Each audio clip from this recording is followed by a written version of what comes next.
Good afternoon and welcome to a matinee matchup here at the Frank Southern Ice Arena.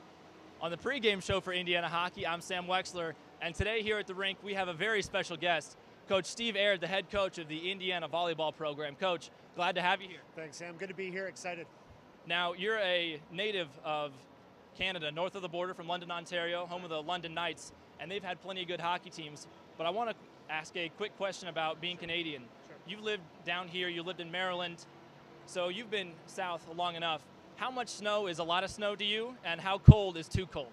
Neither. I think it's our superpower back home. You know, I think my wife and babies are here. I met my wife at Auburn, Alabama, so not a ton of hockey, but every once in a while, I think it was Columbus, Georgia, about 45 minutes, we'd go and watch the games. And when the Atlanta Thrashers were doing their thing, I would hop up there and do that. But, you know, I went back to Toronto with the intent of watching a game recently, and just with the last couple years with the pandemic, it's been rough. So excited to see some live hockey and support the fellas. Yeah, absolutely.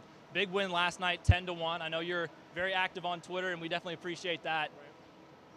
That gives the question, though, why volleyball instead of going straight to hockey like most Canadians? Yeah, no, it's crazy. I think I didn't play a sport till 9th grade. Wow. So a lot of my coming through, I had some medical stuff early. And as you guys know, and anyone watching who follows hockey, they start real young. And if you're not real good real young, it's not really something that goes on. So one of my first sports I tried out for was volleyball as a 9th grader. And then as a 10th grader, I was on the national team in Canada, traveling the world. So it was pretty cool. I think it just always worked for me, and ended up going to school at Penn State. Been in the States since '97, and been a Leafs fan since I was about 6 months old. So that's about it. Well, you're doing the transition to the next question for me. You grew up a Leafs fan, as you just said. Who were your heroes? Was it Wendell Clark with the C on his sweater, or was it some other Leafs greats? No, I think, you know, you grew up kind of a mix. You know, you grew up watching the great Oilers teams when I was really, really young. And then Messier, Gretzky. all of the above, you know, and I remember being in my parents' basement, and ironically, my dad's from Glasgow in Scotland, my mom's from Cork in Ireland. So is that where the kids' names come from? Yeah. Gaelic and Welsh? Mackenzie, yeah. So we watched a lot of hockey growing up, and obviously I think some of the great teams that they had, and, you know, the Matt Sundins of the world, and the people you respected. And then I always, just because I like to mix it up a bit, I like the Ty Domies and the Darcy Tuckers and the guys who had a kind of an edge to them. So no, we were lucky. It was such a culture, and Hockey Night in Canada it still is a staple. I mean, after this, I'll go home, and the Leafs play Vancouver tonight, and it's appointment viewing for me for sure. Try to find a stream of the HNIC south of the border. No doubt about it. Yeah, that's standard. So. Feel like most folks down here have to find some sort of illegal stream, but Well, no, you know, Center Ice package now, and ESPN Plus is covering all the games back home. So you pay a little bit, you get to watch it all. just chipping a few dollars here and there. That's right. Yeah. So I want to ask you a quick few questions about the volleyball program. You took over just a few years ago before the pandemic, and the team had a fantastic recruiting class. Yeah. What do you attribute that to, and where do you see the program moving in the future? Well, I think it's it's probably like the hockey. You got to bring in great young people. You need time to do it. I mean, our conference had 8 of the Sweet 16 teams and 4 of the Elite 8, and both national championship finalists were from the Big Ten. So It's a stacked conference. it's unreal, but it's also a place geographically that volleyball is great, and I think it's just going to take time. We just need to be patient, keep chipping away, and we got a bunch of girls here supporting the guys today, and just excited for the game. Yeah, it is Pink the Rink night here. The Zetas, the sorority, are coming out, and it looks like it's going to be about a full sellout plus. Right. Well, that's good, and you know, it kind of when things intersect. So obviously, I've tried to be pretty vocal about the guys and get them some love on Twitter and social media. My mom's a breast cancer survivor, so this being kind of the Pack the Rink for breast cancer awareness is really important to me. My wife and I made a donation earlier to the cause, and just trying to do anything we can in the community to step up and try to be a good human being. So. Well, we definitely appreciate that. I'm sure the other folks around here do. A few quick questions before Yeah, you let you go. Talking with Coach Steve Aird of the IU volleyball program. It's well known that Canadians love watching junior hockey. Do you have any traditions on Christmas Day or Boxing Day back home with your family watching the Canadians in their red sweaters? Yeah, and you know, it's funny, my wife just said one of our first dates when she came back home to meet my family the first time, it was Sidney Crosby's World Juniors. How about that? So now Wow. we both know we're getting pretty old, and but no, I think it's like I said, it's appointment viewing. I think watching hockey back home, the fireplace roaring, and supporting the guys. I know we lost to the States last night, 4-2 in the Olympics. Well, it's not best on best, so I don't know if it counts. Fair enough, but it's still hockey, and I think the fun part about it is it just matters so much of the culture, and and I think in the Midwest, I know they love hockey, and obviously hoping to get the guys some more support and do right by them. Yeah, we appreciate that. One last question before we let you go. And my assistant, Garrett, is a well-known lover of Tim Hortons when we travel up to Bowling Green and to Michigan. So what is your go-to Timmy's order? Well, right now it's Bieber, because Bieber did a crossover thing where he's doing Timbits, where it's like Bieber. The Beeb bits of Tim B. Yeah. So my wife likes the coffee, the kids like the Timbits, and I wait till I get home so I can have a pint. That's usually what I do. So There you go. Anything else before we let you go? no, just good luck to the boys. I know they're having a great year. Excited, good win last night, and I'm just happy to be here. Happy to support them and breast cancer awareness. Well, we hope you and your family enjoy the game, and we're glad to have you out. Thanks. Thank you so much, Coach. Well, I'm Sam Weixler alongside Steve Aird, the head coach of Indiana Volleyball. We'll have our real pregame with Kelsey Dennehy and Maggie O'Donnell hopping on in just a moment before puck drop here at the Frank Southern Ice Arena. This is Club Ice Hockey at Indiana University on the Indiana Hockey Broadcast Network.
Welcome back to the Frank Southern Ice Arena for this afternoon rematch against the Denison Big Red for your Indiana Hoosiers.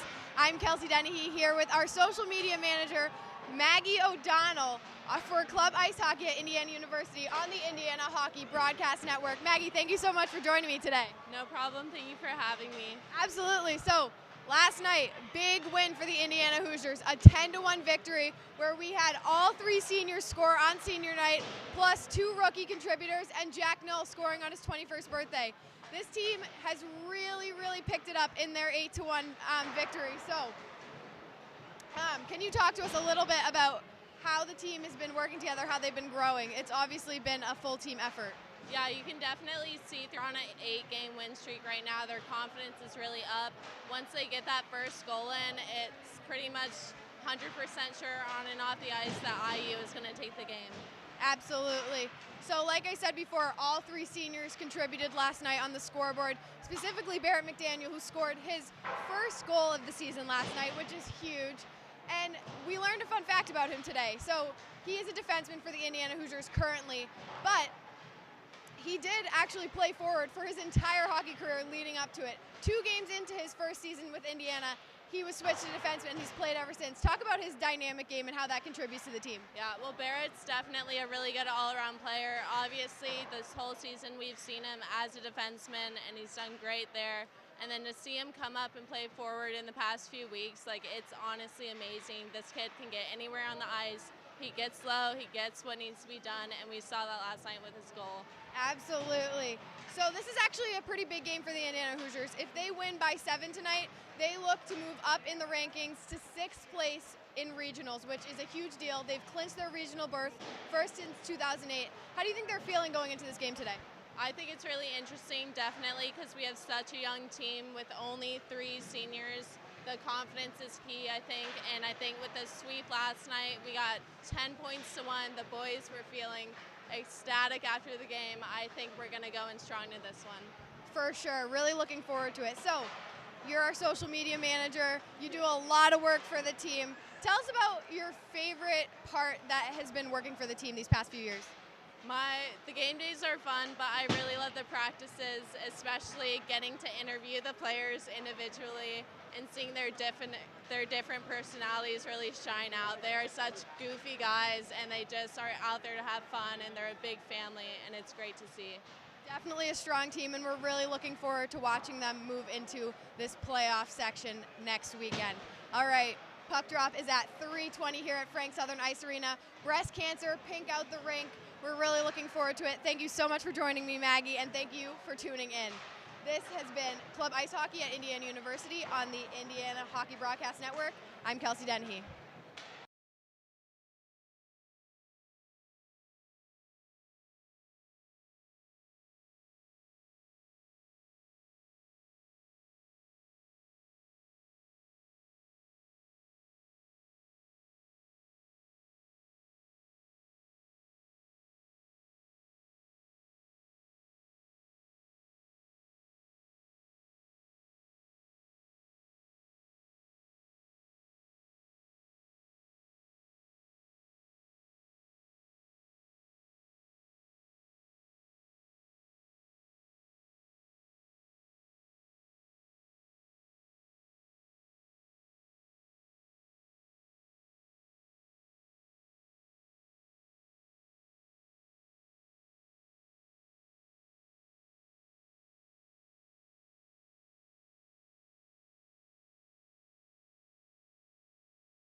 One last run for the Roses, and this one's for all the marbles for the guys who are seniors and won't be coming back. It's the final home game of this 2021-22 campaign, and it's a special Pink the Rink afternoon here at the Frank Southern Ice Arena. Indiana got their first goal of the season as John Svensson had his hands full with these Indiana shooters. Sam Weixler on the call alongside Garrett Drake, who is working the PA at the moment, and stepping in is Kelsey Dennehy, who did a great job on that pregame show alongside Maggie O'Donnell. On the camera this afternoon is Ben Fitzsimmons, and he is an excellent worker as well. Kelsey, we had a powerful Indiana offense last night. What do you think we can expect this afternoon? Guys coming back a little bit worse for wear. I mean, they had a really great game last night, and you could tell the bench was bumping. They were excited. They were moving the puck well, and I wouldn't expect anything less for them tonight. You know, they've got a little chip on their shoulder. They move up 2 spots in the regional rankings if they win by at least 7 goals tonight. And so I think that that is definitely something that will push them over the edge and get them working in the offensive zone like they were last night. Well, Indiana looking for their 9th straight win, which would match a team high. And the Denison Big Red have not won a game since the 3rd of December. A really rough streak they've had the past few months. Over on the far side of the ice, Garrett Drake, normally colored commentator, is doing the PA announcing and crowd control over the loudspeaker as we have a special ceremonial puck drop with the head coach of the Indiana volleyball program, Coach Steve Aird, who was on the pregame show. Kelsey, you were alongside that interview, and I think his Timbits interview, his Timbits go-to order was what interested me the most. Oh, yeah, absolutely. I mean, he came prepared for that interview. He was ready to go. And, you know, all of us over here at Hockey, at Club Ice Hockey at Indiana, really appreciate his support. So the Denison Big Red from Eastern Ohio, 10-13-0 overall. Indiana now 18-5-1. Indiana is 8th in the ACHA Southeastern region and really hoping to move up to 6th, as you mentioned, Kels. Let's take a look at the starting lineups for Indiana.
It's time for puck drop here at the Frank Southern Ice Arena. Pink the rink with the Zetas. And Garrett, we've got as close to a sellout as we've seen in a long time. What an exciting way to bring this home schedule to an end. Indiana in their brand new, just shipped on Wednesday, pink sweaters, headed from right to left. Sammy Billis in the cage.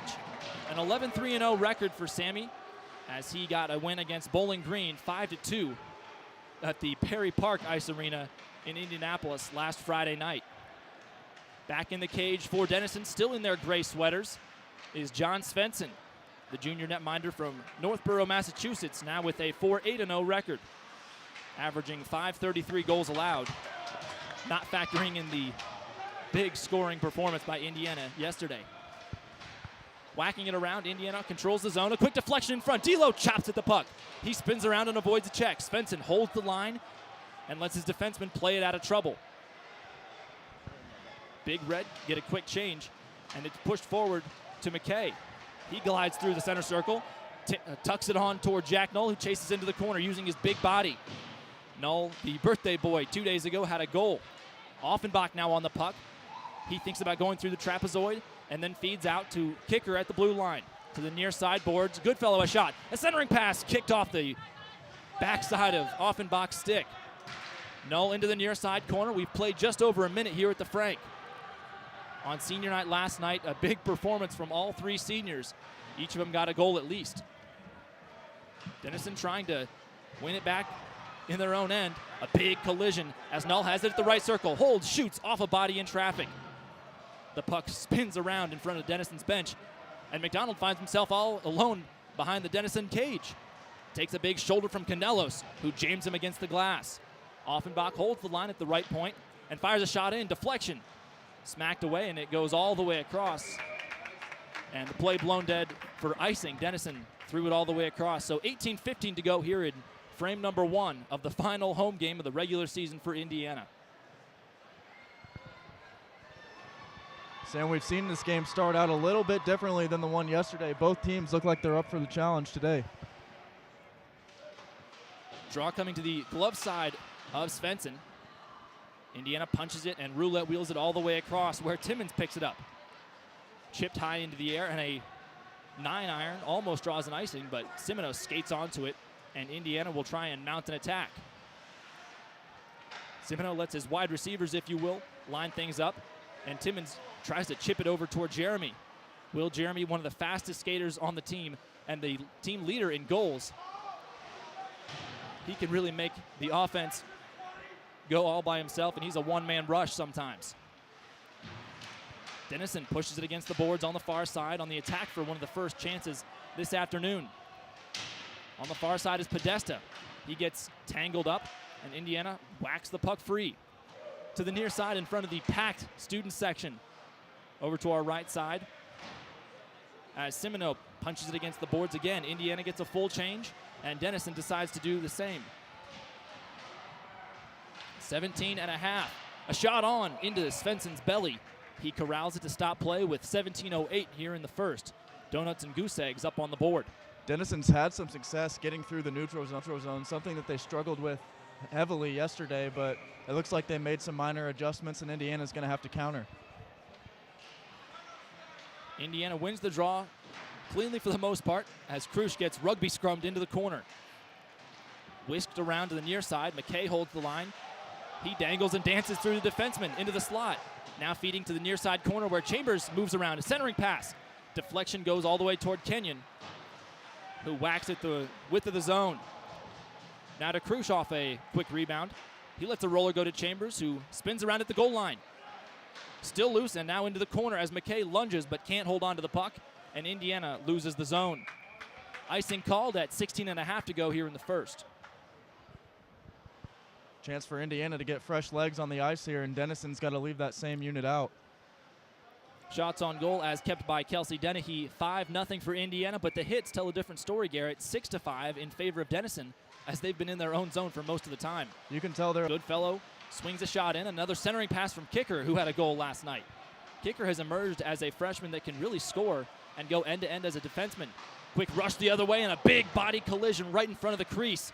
Indiana sweaters getting all kinds of snow on them And now a feed toward D'Lo. It pops off the edge of his stick, and Indiana somehow keeps it in the zone. Goodfellow swinging around, a shot through traffic. Nobody's home on the backside. A wide open net. And D'Lo again puts his leg in front of the puck to hold the line, but Denison gets a quick change. DiLorenzo spins around, and Brandenburg twirls to the puck. Working the outside circle, feet in front, could not find a pink sweater, and it's thrown all the way across. Odd man rush. Here comes Humphreys. He's got some speed. Nearly blows a tire and stops in his tracks at the goal line. Swings it down low, lets Goldman try and wrap around, and now the whistle's been blown by the referee, and a slash has been called, so we'll have our first penalty just 4 minutes into this game. Yeah, it's going to go on Griffin Timmons right there. On the back check, he got a little too antsy and reached around. Denison with the first power play of the game here. Jack Kissel had a 12-game point streak that was broken last weekend at Bowling Green when Indiana won 6-3. McCaskey, funnily enough, got the win in that Saturday evening game after the D1 NCAA hockey game that we watched between the #1 Minnesota State and Bowling Green. On a rush the other way, Billis makes the save after a quick wrister from Seitz. Denison holds the zone, but get caught in between a change, so Indiana recovers in their own end. McKay spins away from a would-be defenseman and throws it all the way forward. A big, wobbling, bouncing stretch pass to Bonecutter. He's in the near side corner. Shorthanded opportunity for Indiana. It looks like Timmons has gone to the bench. This season, Indiana on the kill at just about 80% when they are down a man. 4 shorthanded goals as well for the Cream and Crimson, as they've killed off about 50 seconds of this power play for the Big Red already. Denison this season, when they've got an extra skater out there, just over 20%. And they did not get a power play goal last night. Indiana changes the legs and gets new killers out there. Denison trying to get an attack going, but they misplayed, and here comes Offenbach chasing it into the near corner. He absorbs a hit, one of the toughest guys weekend. But he frees the puck, and Denison gets something going. Indiana pressing far up the ice. 38 seconds remaining on this power play. Poked away. Offenbach has himself a little bit of a rush before he's dispossessed. McKay stretches out but can't quite hold on to possession as Offenbach plays it to the near side. Across the center circle and into the zone. McKay dances, trying to do some fancy stick handling in the corner. 20 seconds remaining on the power play for Denison. Still in the box is Griffin Timmons. Going down behind the Denison net, that's Bonecutter, who did not dress last night. He was helping with the scoreboard operations and ticket sales, as we understand. A real rugby scrum ensues. There's Bonecutter on his backside, sitting down on top of the puck. Looked like he was trying to lay an egg there, Garrett.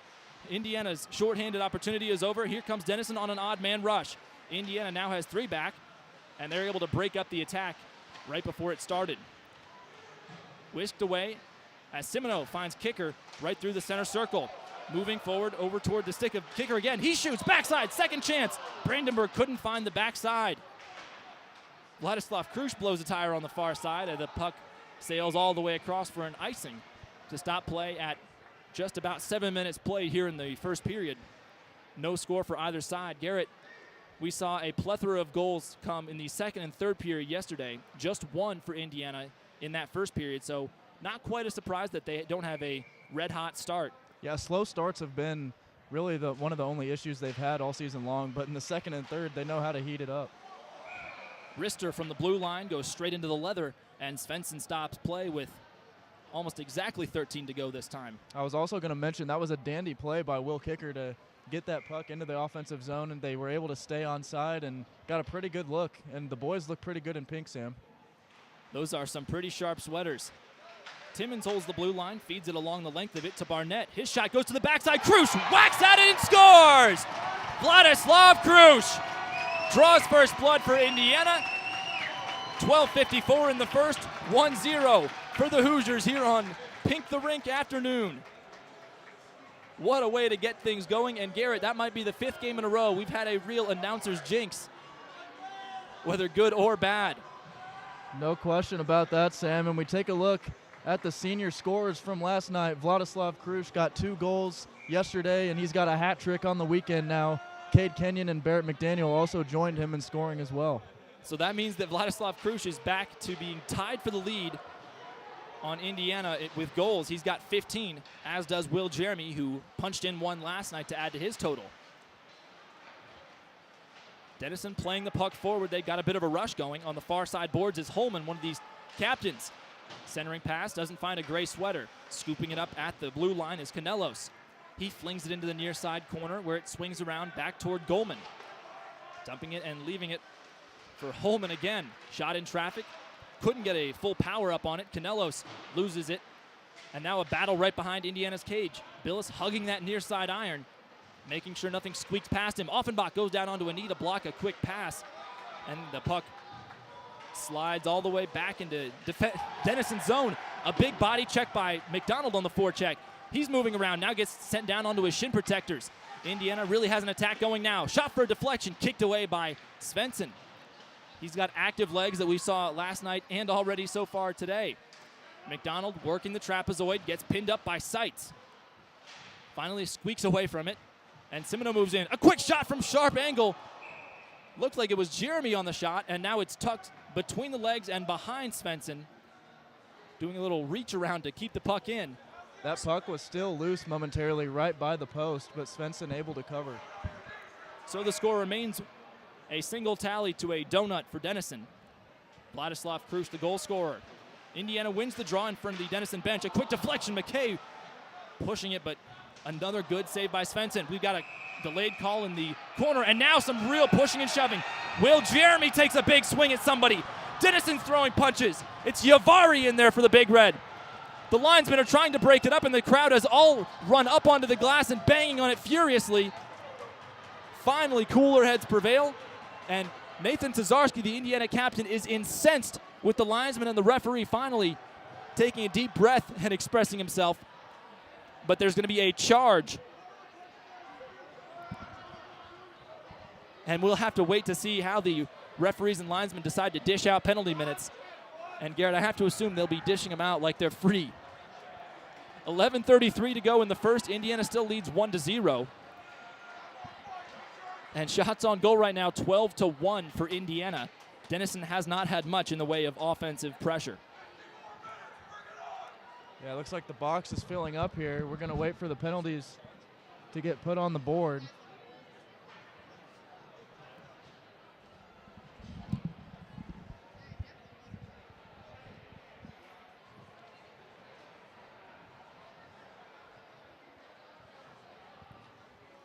The captains and officials still conversing about what the punishments are going to be. Well, Garrett, while we have a little break in the action, we do want to remind folks that next weekend, Friday, Saturday, and Sunday, we have been chosen to broadcast for the Tri-State Collegiate Hockey Network. So you and I, alongside Kelsey, Ben Standard, and maybe even Ben Fitzsimmons, if he's able to do some camera work for us, will travel to the Sports Plus Center in Greater Cincinnati, Ohio, for the postseason tournament, where Indiana has secured the 2 seed overall in the league, and in their division, the 2 seed as well. The only team better than them in league play, the Miami Redhawks down in Oxford, who have not lost a single game in league play, which, Garrett, by my research, has never been done. The closest that anyone in the TSCHL has come to a perfect league season was these same Redhawks back in 2016. A much different league back then. Shorthanded opportunity. A passing. Quick power play. Indiana has a jam job up front. Into the box is Yavari. So the Cream and Crimson will be on a power play. McKay swings around, working that point. A quick shot by Kenyon. Jammed at, and McKay shields the puck away. To Cesarski, working the blue line. A slap shot into traffic. Somebody's body deflects and it's kicked back toward the goal line. Kenyon a wrister. Backside. Nobody could feed it home.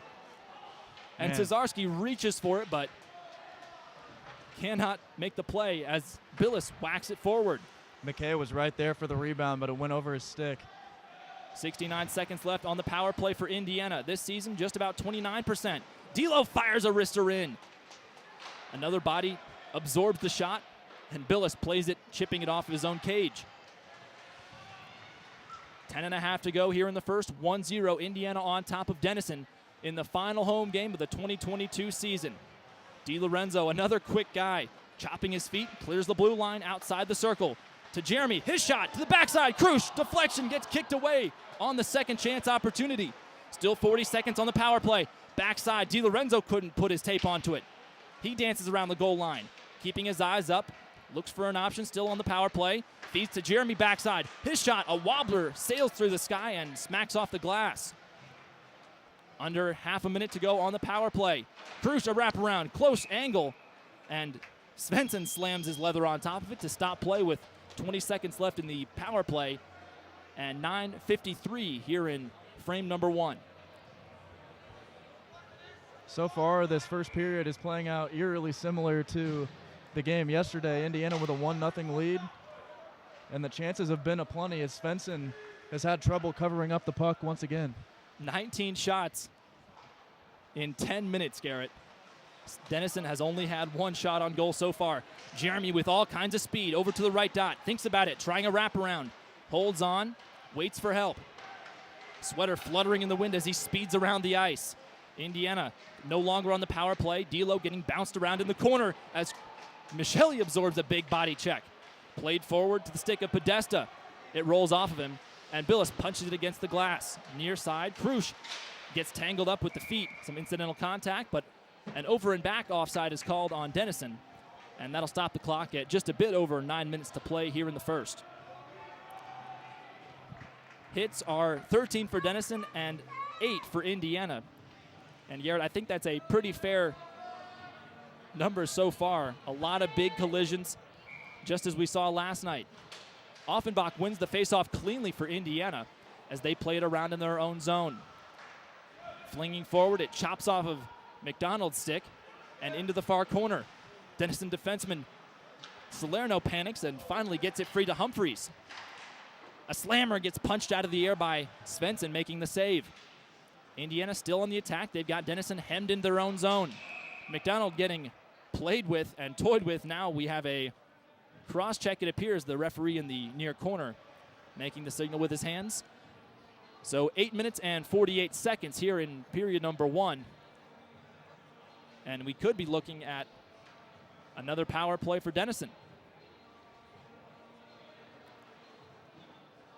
Looks like the guilty party is going to be McDonald, and he breaks his streak of no penalty minutes as he will take a seat here with 8:48 to go in the first. No $100 today, Garrett. We know Tommy McDonald had that bet with his parents, and the first night that the bet was active, if you will, he got a hat trick. And last night he did not get a penalty either, but he will make his way up to 98 penalty minutes on the season. He's getting close. When we talked to him on the way back from that Bowling Green road trip, he said, you know, teams at this point are very aware that I'm a physical player and have a lot of penalty minutes. And when they're focused on me doing crazy stuff, it takes their focus away from attacking or defending well. So he sees it as a positive once in a while as long as he does stay clean. Power play for Denison this season, 22% or thereabout. Indiana flinging it around in their own third of the ice as Cesarski chips it across the blue line on the attack. Indiana retreats, not trying to get too far up into the attacking zone. Now rushing through, here's Ben Farrell. He moves, kicked away. Billis makes the save again. 70 seconds on the power play for the Big Red. Into the far side corner, McKay jams a man into the glass. That was Tommy Wraith who took the full wrath of McKay in the far side. Now working that blue line past the length of it. A slap shot, Salerno, as Billis swings his stick and knocks it into the glass. Goody gets stood up at the goal line and finally wins the puck. He swings it against the glass, but Salerno holds that blue line. Still a power play for Denison, down to 45 seconds. Shot through traffic, a deflection that pushes the puck away from the cage. Salerno, a slapper from the high slot. Billis gloved it, but it's back into the boards on the far side. Indiana furiously defending for a long amount of time. A quick giveaway right in front. Salerno couldn't find the iron. Under half a minute to go as McKay yanks the puck and flings it straight into the spectators' protective netting to stop the clock at 7:09 to go here in the first. 1-0 still the score for Indiana, and Tommy McDonald will vacate the box in the next 20 seconds or thereabout. Indiana desperately needed a clear right there, and they nearly got it, but unfortunately the clear by McKay went just above the short glass here at the Frank and ended up hitting the netting. So now they'll have a face-off in their own zone. Face off to the glove side of Billis, won by Denison cleanly. There's Seitz working the near side point. Feeds down low to Goldman, who swings it all the way across. Canelos couldn't hold on to it, and with under 10 to go on the power play, Indiana gets all new killers out. Denison will try and get a line change when they have an opportunity. Seitz avoids a big hit from Simino. Now cruising along the high slot. A backhanded shot. Billis watched it go right past his legs. Even strength onto the ice. Power play is over. Kicker slams the puck against the glass to Simino, who gets it right back to him. Will Kicker had a goal last night. Here's Kissel. Leaves it for Jeremy. Feeding. Shot just whizzes past the far post. Now to Kicker down low. Kissel takes it in the chin and knocks it down. Puck rolls all 180 feet, and icing will be called. And Garrett, it's not 200 feet, it's just 180, as this rink is notoriously small and too short. So pretty much every direction is close quarters combat when you come to the Frank. But speaking to a lot of the Indiana players and their memories of the Frank, they say that it's an advantage for them. They are used to playing on this ice, and it messes with other teams. Face off, wobbling around. No one decides to control it. And it bounces in front of Denison's bench. We've got a big collision as Null goes down hard. And the referee is going to have a boarding call on Denison as Null went feet first and blades first straight into the boards. Denison pleading their case, not thrilled. But Canelos will slide and mosey his way into the box to sit for 2 minutes. Indiana doesn't have a power play goal so far, but we talked about their pretty strong attack numbers with the extra guy. Just about 28-29% this season. And Garrett, sometimes it helps to have that extra space on the ice, even when there's a 4-on-4 and you're at even strength. We saw last weekend during a 5-minute major that ended up being a pretty long period of time for Indiana to be on attack. Bowling Green couldn't win the puck back. And with all that extra space, Indiana just passed around them like the old Russian 5 in Detroit. Yeah, they were able to get 2 goals on that 4-on-4, and really it just looked like they had so many more passing lanes to get to, and they hit them. Here comes Kissel in space, near side, shooting right into the legs, almost 5-hole. McKay redirects it back onto his stick at the goal line.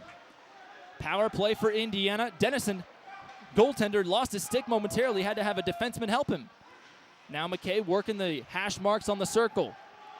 Hard to see around all these sorority girls on the near side. Kissel feeds into the corner, trying to wrap it around for McKay, who scoops it up. Feeding near side right in the front of the crease, still jammed at, and Denison clears the puck all the way down. 5.5 remaining in the first, 1-0 still the score. And Garrett, it's kind of interesting. This was the same score that ended the first period last night. Here comes Cade Kenyon on a rush. With the goal last night, he leaves it for Cesarski. Moving around the blue line, holding his position, but it's chipped away on a rush. Here comes Tommy Wraith all by himself. Backhand, forehand, shoots, and it's high over the bar, just a bit outside. Puck rolls under the Indiana bench as they were caught between a change, and so on the shorthanded opportunity, Denison wins the puck back. You know, Wraith's kicking himself right there. He's not going to get a better opportunity than that all day. Garrett, I feel like there's a pun there with Tommy Wraith's name about an ASAP Rocky song, but we'll try and figure it out at the intermission, make jokes later. Here comes Will Jeremy at the left circle, cruising around, feeding to the backside. Nobody steps in front again. So 30 seconds left on this power play for Indiana as Denison gets all 4 fresh faces onto the ice. Indiana's got 3 men in their own zone. The other 2 holding at the attacking blue line. No need as Jeremy rushes in, shoots just over the bar, bounces on the back of the cage. A big swing and a miss and trying to feed it in front. No one was there to make a difference. Comes Di Lorenzo, sliding around, dipsy-doos, feeds in front. Krush gets sent down hard. And Denison plays it forward to the near side glass across the red line. That's Goldman. His shot gets deflected before it has a chance. And Timmons moves in toward the cage to help do some stick work. Now Michelli, who's changed jersey numbers on us again, back in 23. Di Lorenzo on an odd man rush, gets pinned against the boards, has Krush with him. D'Lo holds, swings around, shoots off the bar. into the near side glass. We've got 3.5 to go in the first. Another big collision. Whistle does not come. Barnett onto the ice for Indiana. A guy that's gotten a lot more ice time in the last 2 weeks. For the first half of the season, he was primarily a practice player, but has shown his worth. Here's McDonald. He zooms in, kicked away by Svensson, a backside leg save. Offenbach corrals that rolling puck, finally brings it down. Puck has had a little bit of a weird lay here at the Frank the past 2 nights, but having weird stuff happen at the Frank is nothing new to us, Garrett. And talking about Max Barnett, Sam, he's done a good job laying down the blue line on that 3rd or 4th line. He's putting in some quality minutes here. 2 players swing into the glass and fall down as they get tangled up. Here comes Offie moving across the City of Bloomington logo at center ice. He leaves it for McDonald, a slap shot. Now back in deflection right in front of Offenbach, just glances off the toe of his stick. 2.5 to go in the first, and McDonald bounds somebody into the glass. Now that was Tommy Wraith. Another big scrum ensues in front of the cage. Svensson went down on all 4s, and McKay loses a glove as Cesarski sends a slap shot in. Null didn't see it coming, and it hit him in the leg. 2 to go. Here's Offenbach feeding to Cesarski. A wrist shot from the blue line to Null backside. He shoots, jams at it into a body. Cesarski fakes the shot. Now kicks it free. Still getting peeled away by Yavari of Denison. Oh, Offenbach got dropped in front of the Denison bench and now gets a cross-check in the back of the head. He's slow to get up, and Indiana doesn't take too kindly to that, as Simino, who's not usually a physical guy, gets in and gets a few good shoves in favor of Indiana. It's getting physical again, Sam. Goodfellow a wrister, backside. Waffle board save into the far corner. Puck bounces into the glass, and Goldman gets hit from the side. No whistle, and the fans are loving the physicality Indiana's displaying in this first 20 minutes. 90 seconds to go, and Goodfellow gets smacked around a little bit. Puck sails all the way across, and that should be an icing. With just under 90 seconds to go in the first, 1-0 still the score thanks to a Vladislav Krush one-timer where he found the puck right under his legs and smacked it home on the backside. Indiana continuing to have several opportunities right by the net. The rebounds have been a problem these past couple games, and it continues. Jack Knoll is really playing the role of being the big body down there today. Jeremy tries to feed it to the backside to Timmons, who overskated his position. Shot glances off somebody's stick in front. And won back by Denison on the rush. Here comes Whip. He tries to go backhand, shoots and scores! Ethan Whip, the freshman from Aurora, Illinois, gets his 8th goal of the season and ties things up with 69 seconds to go here in period number 1. First tie game we've had between these two teams. And a little bit demoralizing as Indiana were all set to head to the locker room with that 1-0 margin. Just an unfortunate bounce right there for Sammy Billis, but we all know that he's good at putting things behind him, and he'll be ready to go for the second. Sammy Billis has been nearly flawless since returning from that broken wrist and broken arm that occurred back in December. Indiana on the attack again. They don't waste any time. Cesarski trying to yank the puck free, but is dispossessed. Salerno's got some speed with him, but Cesarski sandwiches him as a shot goes straight into the Indiana script logo on Sammy Billis's chest to halt play with 3/4 of a minute to go remaining in this opening frame. It looked like Michelli ended up taking the brunt of that collision. He was the other bun on the sandwich, and he was a little slow to get up there. Garrett, the same thing happened last night. One of those slap shot movie style sandwich hits. It occurred on the near side of the glass, right by the student section. And boy, were they fired up about that. Face-off won eventually by Indiana as Cesarski whacks it toward DiLorenzo. D'Lo spins away from a hit. The puck played into the high slot where Michelli puts a hip check on Wraith. DiLorenzo has a bit of a rush now over toward the far side. Glances around, moves off a hit, and plays it in front. Cesarski chops at it but can't get anything to go. 20 seconds remaining in the period. Indiana playing around dangerously in their own circle. Here's McKay, a D-to-D pass, playing pitch and catch with Cesarski. Cesarski, the team captain and the tallest guy on the ice almost every afternoon. Kenyon gets smacked around and back right up onto his blades. And that's how the first 20 minutes come to a close A raucous, sold-out crowd here at the Frank Southern Ice Arena on hand for one heck of a game so far, Garrett. Just a reminder, folks, the intermission show with Kelsey Dennehy will take place, so don't put that phone down and don't change the dial.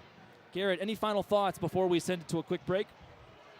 Well, Indiana put together 19 minutes of pretty excellent hockey there. They were able to avoid penalties. They had a couple, but the penalty kill was off to a great start today, and they just got to put that last minute behind them. It's still a tie ball game, so anything's possible. Well, anything is possible. Most certainly. The pink sweaters head to the locker room first, and then the grays will climb in after him to get a bit of water and to catch their breath. Alongside Garrett Drake, I'm Sam Wexler. I'll see you back in the third period. In the meantime, this is Club Ice Hockey at Indiana University on the Indiana Hockey Broadcast Network.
Welcome to the first intermission show for club ice hockey at Indiana University on the Indiana Hockey Broadcast Network. I'm Kelsey Dennehy alongside Garrett Drake.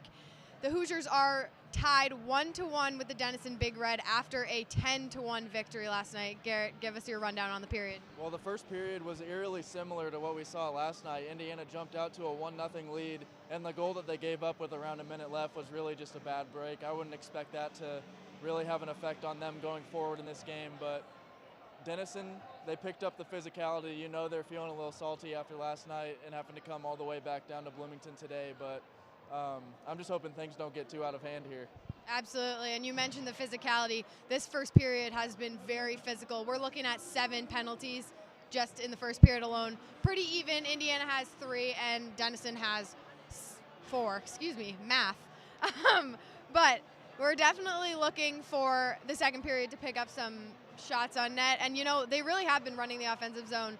Talk about their offensive plays that they've been trying to run a little bit. Yeah, Indiana's been trying to get through. They've done a little pick and weave action where one guy will carry it along the near boards and then weave through all the way to the other side. We saw Tommy McDonald do that, try to dangle through everybody. DiLorenzo as well. He got pressed up against the boards, but he was able to kind of push it forward to himself.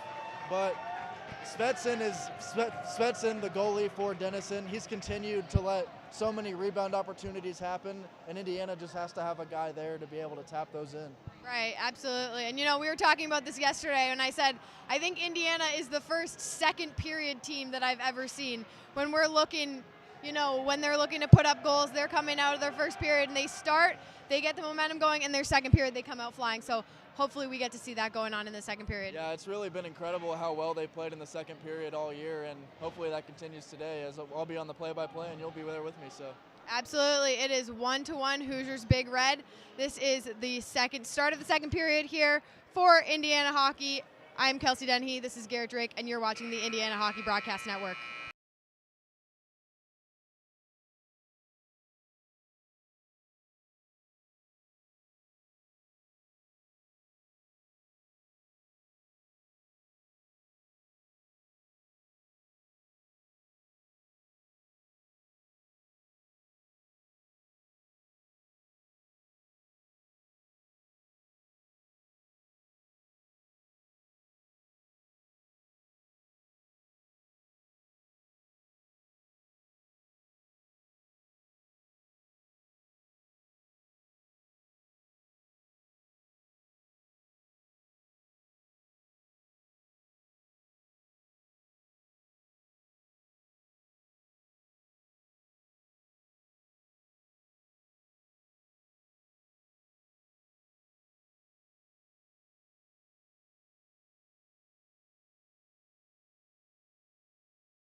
And we're back for the start of period number 2 from the Frank. Indiana and Denison are tied at 1 in what has been a physical game thus far. Garrett Drake alongside Kelsey Dennehy for period number 2 as usual. And hopefully we'll see some goals here. Indiana played very well in the second period all season, and this being their last regular season game. Krush behind the net. Had a man dive at his legs, and he's able to get the puck out. Now Indiana will have to go back and retrieve with Cade Kenyon, and kicker will look for a reset. That one deflected off the stick of Chambers, and it goes behind Svetsson, who plays it off the boards, but it goes right to Timmons, and the net comes out. So we'll get a stoppage. Kelsey, we've seen numerous times this year the net come out here at the Frank, and there it happens once again. Absolutely. I'm curious now if it's just a little bit of a motion tactic so they have a chance to reset. If I was a goalkeeper, I'd definitely push it out on purpose a couple times if things got too crazy. Indiana wins the face-off in the offensive zone, and it's whipped around the boards to the near side to be played by Aiden Simoneau in the corner. Out front, they tried to leave it off for Kissel, and Svetsson's able to cover. Some more pushing and shoving going on after the play. The captain, Joey Holman, was getting into it with a couple Hoosier players right there. Nothing like the tussle we saw in the corner over there in the first period. Guys were literally rolling on the ground. Again, Indiana able to win the face-off, something they've done well all season. On the far side, it's taken by Jeremy. Jeremy wraps his way in, and that one deflected off the pad by Svensson, but Indiana able to keep the puck in. Out in front, Svensson was able to get his glove on that one as Kissel was knocking on the door.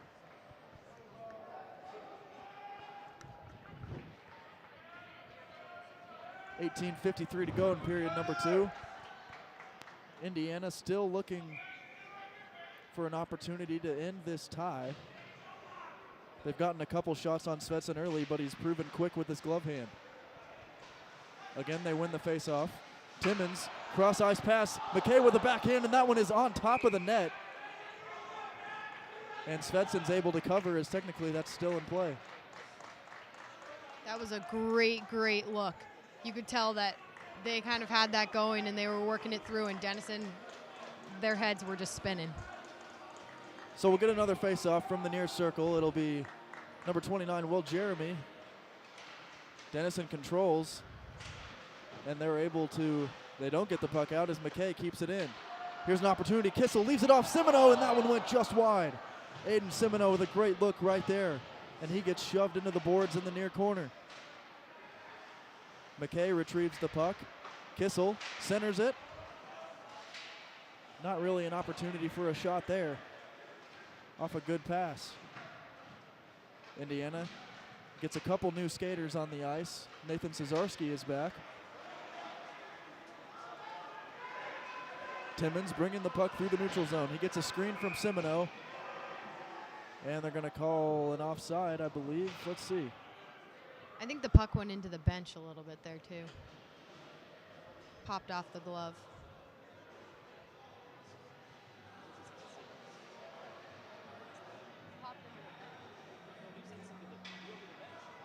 Knoll is going to have to go to the penalty box here. I don't know. I'm not quite sure what happened. Potentially too many men. That has to be the most likely culprit, or maybe they intentionally sent the puck into the bench. Denison able to win the draw on the power play. Indiana's already killed off a couple Denison power plays here today. Can they do it again?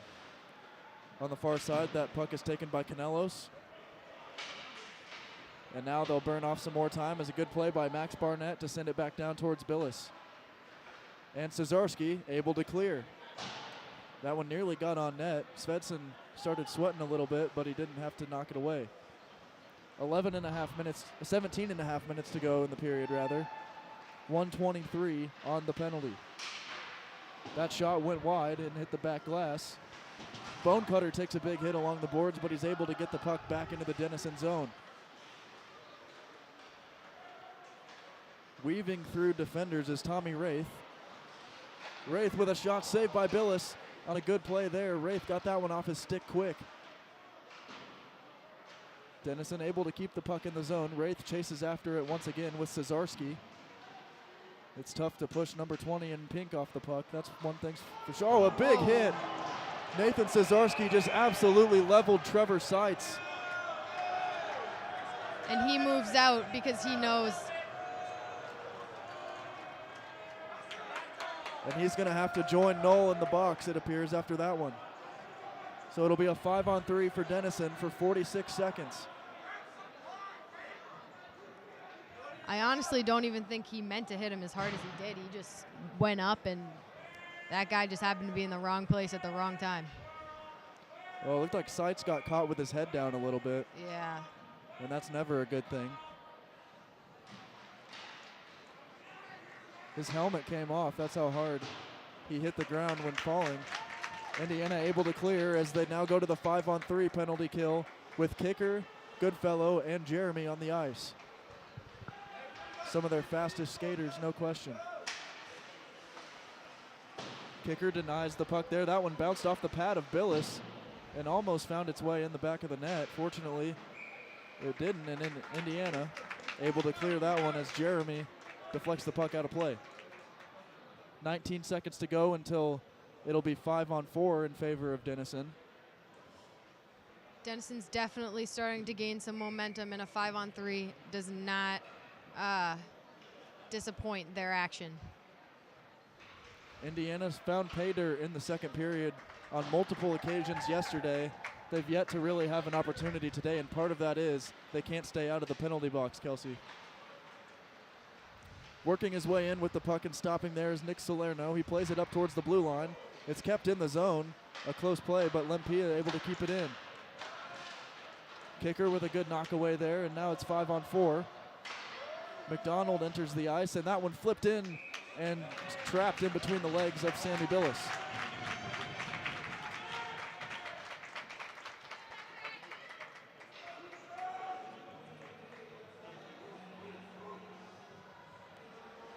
.52 to go in period number 2. 1 minute and 4 seconds remaining on the Cesarski penalty. Here's a shot sent on, and it hit a couple bodies out in front from Salerno. And McDonald chasing the puck down at the other end in the far corner. A big hit against the boards. McDonald got him good from behind. Indiana bringing the puck back to use up some more time on this kill. Brandenburg sends it down all the way, but it's grabbed there by Lempia. Good knockaway by Brandenburg. Indiana's got numbers here. Brandenburg tried getting it to McDonald, and it deflected off his shin. McDonald's pass goes into no man's land, and it's taken by Denison. Moving up the boards with it is Ethan Whiff. And Tommy McDonald the other way for Indiana now. He gets knocked off the puck right by the bench. And they'll have to reset here. The penalty is now over. We're back to even strength. Indiana PK unit doing a great job on multiple occasions, including a 5-on-3. That one held in the zone right there by Podesta. He sent one on Billis. Multiple saves by Sammy as he did a good job knocking that one away with the stick. Holman sends the puck towards the net. There's a couple Denison players there. A flip shot goes wide. That was off the stick of Michael Goldman. That was pretty close to a high stick, but no call. As that was Jake Dementova deflecting that one to the far boards, and Indiana got a 2-on-1 here. Offenbach. Pass got deflected as he was looking for Semino. As the crowd was oohing and awing as they had an opportunity to score there. Off the icing as Vladislav Krush wins the race. They leave it off. Cesarski just out of reach. And you don't see many passes that Cesarski can't get to very often with that big body. He puts one on net here, deflected, a rebound opportunity slapped on by Kenyon. It looked like Chambers was about to go for it as well. And it went wide. We're gonna get a whistle here. And an offside. It looks like, nope, we're gonna get a penalty on Denison. This is a really great opportunity for the Hoosiers to set up in their offensive zone and get some clean shots on net, bodies in front. They're going to need to move a little bit in order to make Svensson move, because he is very good in those kind of quick, busy situations in front of the net. It appeared that the call was a high stick from the official. So Indiana will go to the power play as John Yavari enters the sin bin for 2 minutes.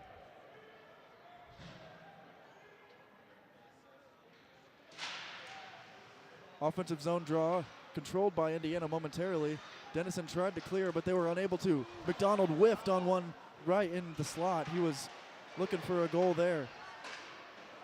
On the far side, Kenyon slaps one towards the net. It's still loose and goes just wide, as that was McKay battling down by the net. And he had a couple opportunities to whack at that one. McKay with the puck once again in the near corner.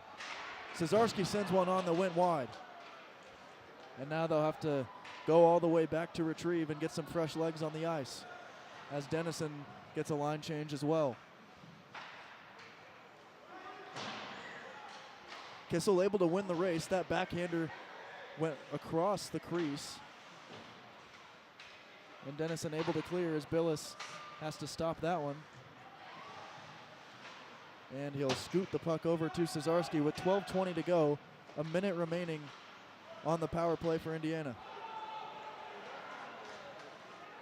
Coming the other way for Denison, this is Dementova. He dumps it off, and the pass was just out of reach of Joey Holman right there. A great opportunity for the Big Red. That one deflected wide by Svensson.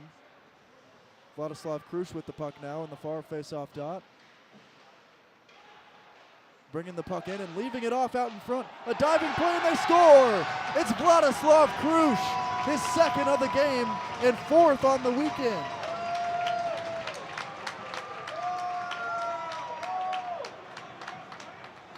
What a play by Vlad, and he has all the offense for Indiana so far. And he is now the team leader in goals as he takes down Jack Kissel.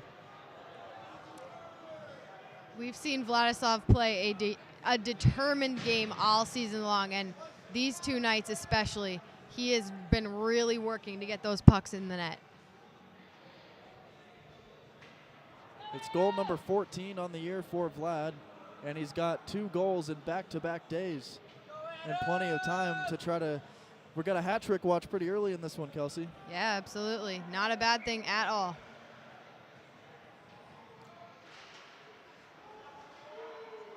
So the Indiana power play comes to an end off the Vladislav Krush goal. It's still displayed on the scoreboard, but we're back to even strength, and that one gloved down by Svensson.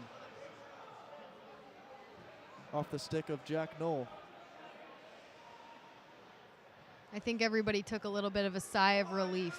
Shots on goal so far in this period, Indiana 15 to Denison 5. They've tripled up on them. And the story remains the same. A flurry of shots heading towards Svensson in every period. A big hit along the near boards as Offenbach comes out with the puck. He gets pressed against the glass. They leave it off. McDonald unable to handle that one. He runs the puck down with his pink tape stick, as several of the Indiana players have. Looks pretty snazzy in my opinion. They center it. Kept in by Goodfellow, or Griffin Timmons rather, excuse me. Timmons sends it towards the net, deflection by Offenbach, nearly got in. The puck is still loose in the crease. Bodies hit the deck and they score! It's Jack Knoll! What a play by number 22. Tommy McDonald was battling down in the crease. He was getting pushed, bodies were everywhere, and Knoll said, "Look what I found," and tapped in the puck. Nobody knew where it was. That 21st birthday's really got him feeling good. So now Jack Knoll has also scored on back-to-back days.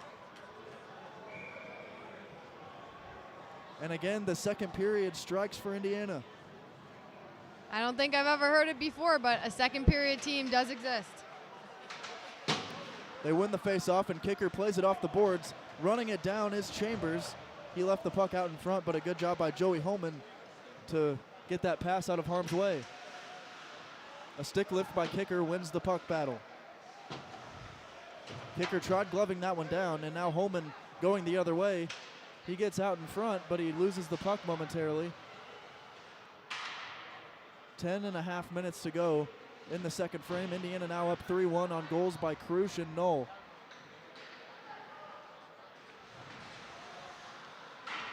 Lots of collisions still taking place here at the Frank today. A good move by Chambers to get around the defender. That was Sherman that he lifted the puck over. And now Krush battling for it over on the other side. He's joined by Kenyon, and Indiana able to keep the puck in. That puck sent in by Jack Duane as he heads to the bench with 9:50 to go in the frame. McDonald plays it across, looking for a passing lane. At the blue line, Barnett sends it over. Serzarski sends one on, and it goes right into the glove once again of Svensson. His glove hand has looked a lot better today than yesterday, and that's part of the reason Indiana hasn't scored more goals. He's stretched out and made some good snags, looking like a first baseman over there. Looks like Indiana's starting to get a little bit more comfortable down low in their O-zone, and you can see that especially on Tommy McDonald's line. Indiana wins the draw, and Barnett nearly had a chance on the far side, but it went over his stick. Denison with a 3-on-2. They shoot, and it goes right into the chest of Sammy Billis. 9.5 minutes remaining. Shots on goal for the period are now looking like Indiana 18 compared to Denison 6, so they continue to have triple the amount. Sammy Billis is seeing a lot more action than Brendan McCaskey saw last night. No question about that. Denison really picked up the tempo. It's played off the boards and left for Drew Michelli in the far corner. He tried finding Brandenburg once again, but Cesarski hunts it down. Michelli out to Cesarski. That one went off the waffle board and it goes into the ceiling. They don't blow the whistle. That's the first time I've ever seen that. I even stopped the clock. Very interesting decision by the officials there, as the puck was in the ceiling for a couple seconds and it leaves the zone. Griffin Timmons chases the black disc down, and now off the boards, here comes DiLorenzo. He shoots one and it goes wide. Timmons loses his blade at the blue line, but he's able to get back up in time to get the puck. And now on a break here, Michael Goldman shoots and it goes wide over the near corner. Billis didn't really have to do much on that one. Indiana coming back with Brandenburg. He weaves around the net and gets pushed off the puck. Fortunately, McKay wins it back for Indiana. DiLorenzo was battling in the crease a little bit, and he now has the puck in the far corner as he gets sandwiched. In the near corner, excuse me. DiLorenzo trying to lift the stick right there of Salerno, but he was able to get it out. 8 minutes remaining in period number 2. Indiana leading 3-1. Kicker falls down, and now Denison with a chance here. The battle is won, and here's Dementova working in, but he gets knocked off of his stick. A good play by Semino. McKay goes hard into the boards. He's a little slow to get up, but he appears to be all right. Good. Offenbach, and they get a breakaway. Here comes McDonald, but it was just out of his reach. McDonald tried to tap it to himself, but it went a little too far. Coming with it for Denison is Pangiotis Canelos. That name was a handful during the starting lineup introductions. However, Coach German for Denison told me that they normally just call him PK. Hey, I mean, you got to do what you got to do. I've seen a lot of pucks netting tonight. Going up into the rafters, going up into the bench. I think the players are just really eager to get the puck on their end.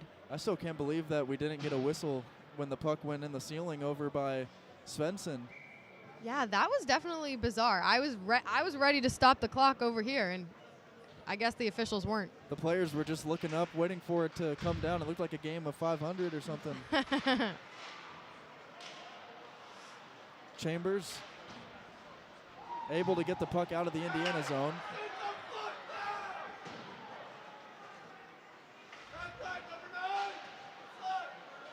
Cesarski lays a big hit down on a man behind the net. That was Ethan Whiff.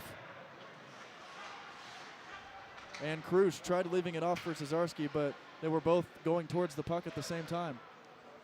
Billis will cover, and we get a break in the mayhem with 6:36 remaining in the second period. Hits are looking pretty even. Denison's only leading Indiana by 1 with 8-7. I would say it's been a pretty physical period, though. No question about that. Indiana seems to be showing some resiliency in the second. They were letting it get to them a little bit in the first, but not as much here. They definitely had a second to pull themselves together. They look for McDonald sitting by the blue line, but the puck is just out of his reach. And out in front, McDonald got a shot off, but it was gloved down by Svensson. The tempo has really picked up here in this past couple minutes. They're looking for extreme measures to pick up their lead by a couple more goals. They know what this means. Indiana wins the draw, but they lose it right away. Goodfellow will have to chase that puck down, and he wins the race for it. Now it's on the stick of Kicker. He sends it to McDonald. Jeremy trying to blaze up the ice as he does so often. Gets a backhander off. It's still loose. Kicker had his stick on it momentarily. And now Jeremy has the puck once again. They try a centering pass for McDonald. It's left off. Kissel had a chance at it. Big hit right there, right next to us by Goodfellow. The puck squirts out towards the Indiana offensive zone, but they were unable to retrieve. We're now down to 5.5 minutes of play remaining in the second frame. Brandenburg working his way in. He swoops around and shoots one. We lost sight of it momentarily, but now it's at the far blue line. Taken by McKay. He sends it around. Brandenburg working his way in reverse style, keeping the pucks in his outstretched arm away from the defenders. McDonald got that one blocked right out in front. That was Canelos, PK, that got in the way of that one. And Denison able to end that attack. It almost seems like they have to clear the puck even if they're not killing a penalty, just because it's the only way they can get it out of the zone. And that one goes right into the glove of Svensson off the stick of Brandenburg, and we get more pushing and shoving. But the officials intervene quickly. It's definitely been interesting watching Indiana run plays in their offensive zone today. You can tell they're getting a little anxious. And I think cooling down a little and taking a step back might help them out. Throughout the course of the frame, it's as an Indiana player gets pushed into the net right there. Svensson almost let that one through his 5-hole. Svensson looks like he might be hurt. Might have just gotten a cup check, as one of the fans exclaimed. Can always count on them for the real deal. It's a lower body injury in the new specification days. Indiana wins the draw. Cesarski flips one on. Svensson again had to make a save with 4.5 minutes to go. And Kelsey, it appears that early in this one, Indiana might be trying to anticipate their passes a little too much. We've seen it go a little too far out in front a couple times. Yeah, they're trying to run things like to the exact and not leaving room for difference. Approaching 4 minutes to go in the second. Indiana continuing to lead 3-1. In the far corner, coming out with it for Denison and putting a shot on was Tommy Wraith, but a good save by Billis. That one deflected out in front and it goes in. A deflection goal scored right there, I believe. Let's see who goes through the line first. It looks like it was Canelos. This game, I think we can all agree, is a little bit tighter than we expected. No question.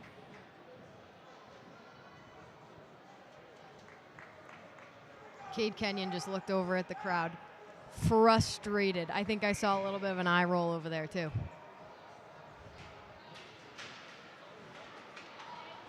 So for the second consecutive period, Indiana gives up a goal late in the frame. Denison's able to get that one out. Kicker sends it behind the boards. A battle for it out in front. McDonald had a good look at it, but sprawling out and getting the puck out was Svensson.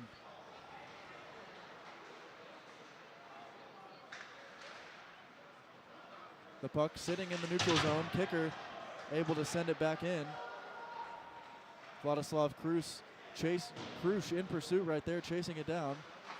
Goodfellow puts one on. That got deflected right away. And now Humphreys gets stick lifted by Kenyon. And Kenyon able to play it off to McDonald. Krush tried finding McDonald. Let's see what the whistle was for here. Looks like it was a hand pass. Unless they're dragging Tommy McDonald to the bench. It looks like he's going to avoid getting a penalty here. Lucky for him, just a little warning. Still not sure why that play was stopped. Guess we'll have to consult in the intermission. We'll see. Offenbach spinning around. The puck is now on the stick of Denison. That was number 16, Justin Rink, working his way in. Timmons on the far side leaves it off for Offenbach. They're able to stay onside. Kissel gets hit from behind. The puck is flipped up, and keeping it in on the dive was Offenbach. A good play there. Those are the hustle plays that win you games, no question about that. Absolutely. Jeremy leaving it off, and the cross goes in for Offenbach, and a collision with Brandenburg in the official right there. The puck is still loose, and Svensson finally able to cover. That was Matt McKay who went colliding with the linesman on the far side. Offenbach knew that that puck needed to stay in their offensive zone, so they had some time to generate, and now they're going to get a face-off and hopefully be able to set up.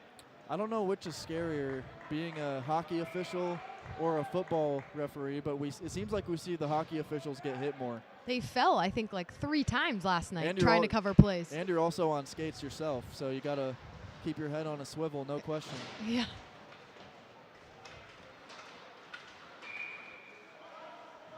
We're going to get an icing here against Indiana. Or against Denison, rather, excuse me. With 2:04 remaining in the second. 2:09. I had a bar blocking my view of the ceiling here at the Frank.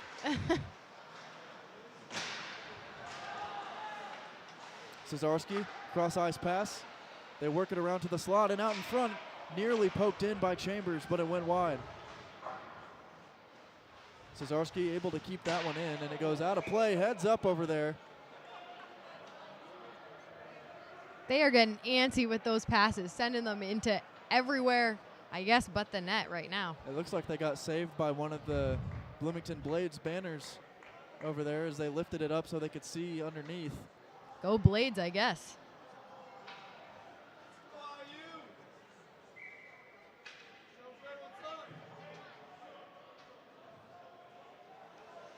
So the faceoff from the neutral zone, controlled by Denison, and they work it across the ice. Up against the boards, Goldman chasing the puck down.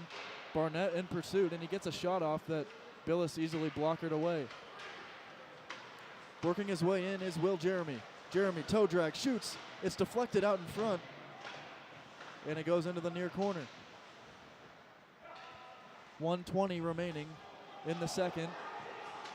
Fortunately, Cesarski able to win that battle and get there to force just enough effort on the attempt by Duncan Humphreys, and now we get a whistle.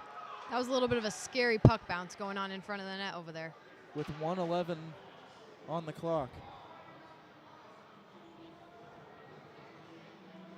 Nathan Cesarski's headed to the box And again, he slams the door in anger. for a hook and call. And Kelsey, it seems like Denison really brought the extra bit of effort that they needed today. They're not going down easy like yesterday. Absolutely not. They are keeping themselves in this game and making it known. So Indiana back to the penalty kill after the call on Cesarski, his second of the game. They got to bring it back out. Now working the puck around. It's deflected and bounced up. Here comes Chambers, and they're going to get kicker for being offside. Less than a minute to go now. We're looking at 54 seconds. This is definitely the time where IU needs their penalty kill at its full strength. Denison wins the draw, trying to go to work on the man advantage. A good play there by Simoneau to cut off the lane. Weaving around and trying to get free. Now getting pushed down to the ice was Ethan Whiff. That puck deflected high off the boards. It kept in on a good play there by Denison. Bodies continuing to collide. We're down to 26 seconds remaining in the frame.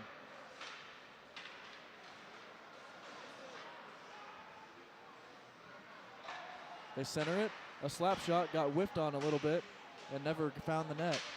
12 seconds remaining. That one nearly out of play, but off the top of the glass. In the near corner, they try ringing it around, but it goes right back to the stick of Tommy Wraith right there. Indiana has an opportunity, and they run out of time. Just a little bit too long in the zone there. Kelsey and I will have the intermission show coming to you shortly, and then Sam Weixler will be back on the mic in the third. But Kelsey, any final thoughts on what we saw here in the second? We've got a tie ball game. Yeah, I mean, it's pretty close, and it was definitely a chippy period. Denison made it known that they are still in this game, and they are not going down with as little of a fight as they did last night. They got severely outshot as well. Indiana putting up 22 in the frame compared to just 10 for Denison. And the hits are starting to draw fairly even, but Denison still has a slight edge. And we'll be back momentarily for the intermission show. Kelsey and I will be on that. You have been watching Indiana Hockey on the Indiana Hockey Broadcast Network. We'll be right back.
We're back for the second intermission of Club Ice Hockey at Indiana University on the Indiana Hockey Broadcast Network. I'm Kelsey Dennehy, standing alongside Garrett Drake.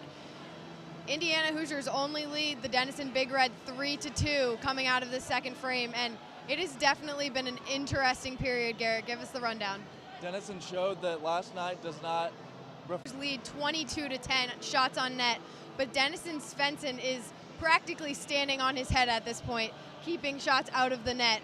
Vladislav Krush has also taken the lead for the team in terms of goals. He now has 2 on this night. Tell us a little bit more about the offense this period. Yeah, and touching on Vlad a little bit more, at the beginning of the season, he wasn't getting the goals, but he was always in the right spot, moving bodies and doing his thing, and you just figured at some point they were going to start to fall for him, and that's really what we've seen these past couple weeks. But the offense in general, they've been doing a great job of finding open ice and, gravitating towards the puck a little bit, but not being too aggressive and kind of just letting it come to them. Yeah, absolutely. They've had a couple power plays this period. It's been physical, but they haven't really been able to put one through. How do you think they can rein in that power play so they can start putting pucks in the net? It's tough to say because their power play has been good all year, so I think they just got to continue to focus on their passing. They try to lead a little bit too much sometimes, and players are reaching for it with one hand, so they just got to make sure they get crisp passes, especially through the neutral zone. They struggle to get it through on the power play through there, so if they can do that, their power play will improve. Absolutely. Any final thoughts before we head into the third period? Just besides the fact that I'm really excited for it, I think it's going to be a great frame. We're going to have a 1-goal lead, so anything's possible at this point. They've got to come in hungry, and they've got to want it this last game at the Frank. All right, we're heading into the third period. Thank you so much for tuning in to this intermission report. I'm Kelsey Dennehy alongside Garrett Drake. You're watching Club Ice Hockey at Indiana University on the Indiana Hockey Broadcast Network.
20 minutes are up on the big board, and 3 crucial points for the regional rankings hang in the balance. 3-2 the score after 2 full periods of very physical action between the Indiana Hoosiers and the Denison Big Red. Sam Weixler back on the call here for the final frame alongside Garrett Drake, who did a great job during the intermission show with Kelsey Dennehy. Fitzy's back up on the camera, and Indiana in their bright pink sweaters for breast cancer awareness, skating from right to left. The Denison Big Red in gray from left to right. Svensson still in the cage for Denison, and Sammy B in the crease for Indiana. Svensson this season saving 89% of the shots he's seen, and he saw a plethora in the first 2 periods. In that second frame, the shots on goal were 22-10 in favor of Indiana. And in the first frame, it was 27-8, even more of a contrast. Denison on the man advantage to start this period as Cesarski's in the box. Nathan Cesarski, the captain from Columbus, Indiana, sitting down for the 3rd time tonight. Face off at center ice, Juan. As Denison pushes it forward. A shot kicked away by Billis. He left a juicy rebound on the backside, but it's flung all the way across, and Indiana clears the zone. 19.5 to go in this final period. Stretch pass all the way to Yavari. It glances off of his stick, and Billis pokes it away. Left for Offenbach, who then slides it 180 feet, and 10 seconds remain on the power play for the Denison Big Red. No power play goals thus far this weekend, I should say, for the Big Red. Penalties over, and Cesarski moves from one bench to the other as he climbs over the boards. The puck sails all the way across, and Denison ices it, not realizing perhaps that the penalty had already expired. 19 to go here in the 3rd period, 3-2 the score. Vladislav Krush has 2 big goals for Indiana in his final game here at the Frank. A 5th-year senior getting his master's degree. He's a smart cookie, Garrett. Vlad can do it all, there's no question, and coming over from Russia, he's had a great opportunity here at Indiana. Quick attack, the Hoosiers trying to jam it in front. Cruz from a sharp angle along the goal line, rolling into Svensson's leg, and now pushing and shoving will happen. Some extracurricular activities as Brandenburg slides around on one shin protector. And some folks are very unhappy, namely Vladislav Krush, who is insisting that he was cross-checked in the back, which I suppose you could rewind the video and see for yourself, but play will continue even strength as we have had just a minute and a half expire. Indiana wins the draw. Krush dangles in front, flicks it towards Svensson again, who covers to stop play. And Sam, we've now got quite the crowd gathered behind Svensson here, right next to the rink, the pink the rink, I should say, sign, and the frat boys are showing out in their hockey jerseys and throwing some chirps, I'm sure. Whistle blown, and it could be a hook on Cade Kenyon. He's not happy, and it looks like Indiana will be down a man yet again.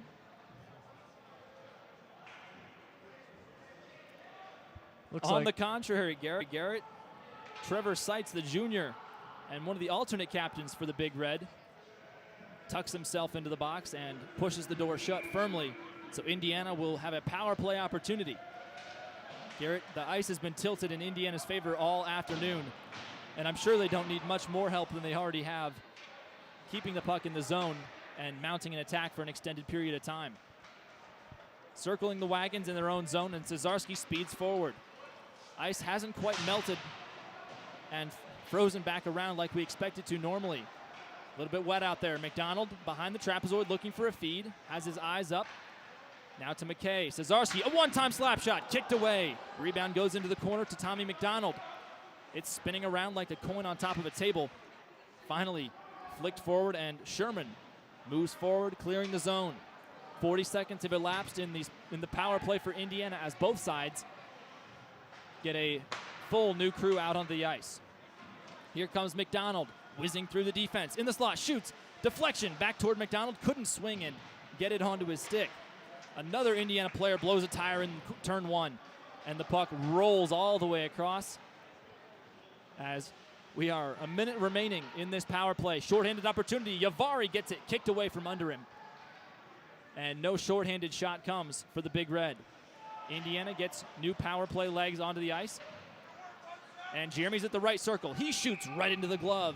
And Svensson flashes the leather, Garrett, with 17:20 to go in period number 3. I thought you were going for a slat right there.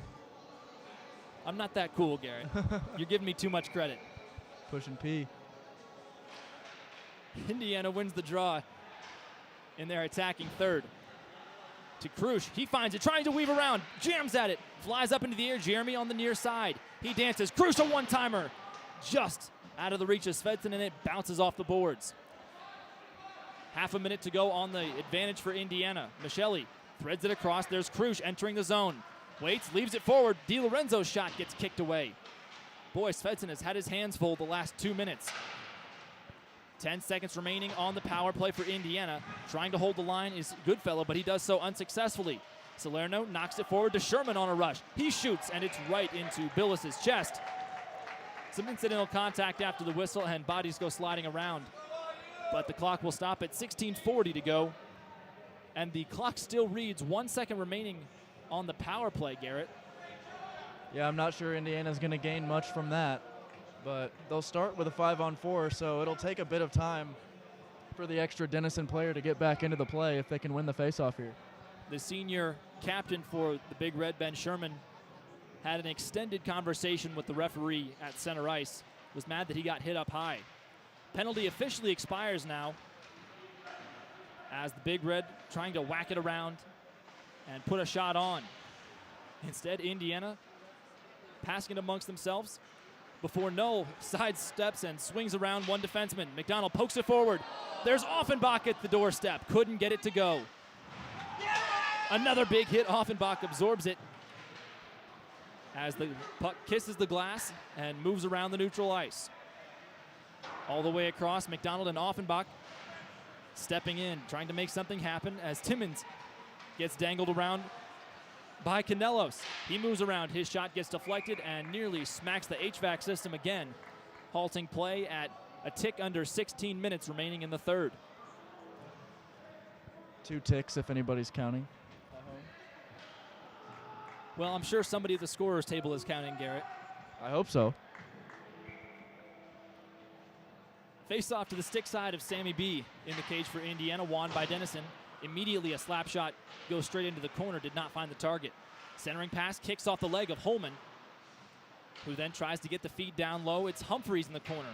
He gets pinned hard against the wood by Cesarski, who ties up with his arms. A little bit of entanglement as Indiana gains the line. Simino dumps it to Jeremy, back to the near corner as it swings around to McKay. He feeds to the far side. There's Jeremy, whose redirect did not go home. Cesarski thought he had the blue line held, but instead the linesman blows his whistle to stop play. And Garrett, these two teams really didn't have the same pace of play as far as Denison's offense is concerned in the final period last night. But it seems like everything is pretty even-keeled right now. Nobody's taking wild swings at each other's heads, and both sides are really moving the puck on offense. No, Indiana really went for the jugular in the third last night, but we're still even as far as play style is concerned, and Indiana holding on to a 1-goal lead. Do you think there's any chance Indiana underestimated the Big Red after a convincing victory last night? I think that could have something to do with it, but also as that one gets covered and knocked away. Here's Michelli rounding the corner and outside the circle. Kissel loses it, sliding off the edge of his stick. Swings the rolling, bouncing puck to Goodfellow at the blue line, and Indiana has to vacate. To finish answering your question, Sam, I think also part of the reason, get a whiff there. I think part of it has to do with the fact that Denison got embarrassed last night and they don't want that to happen again.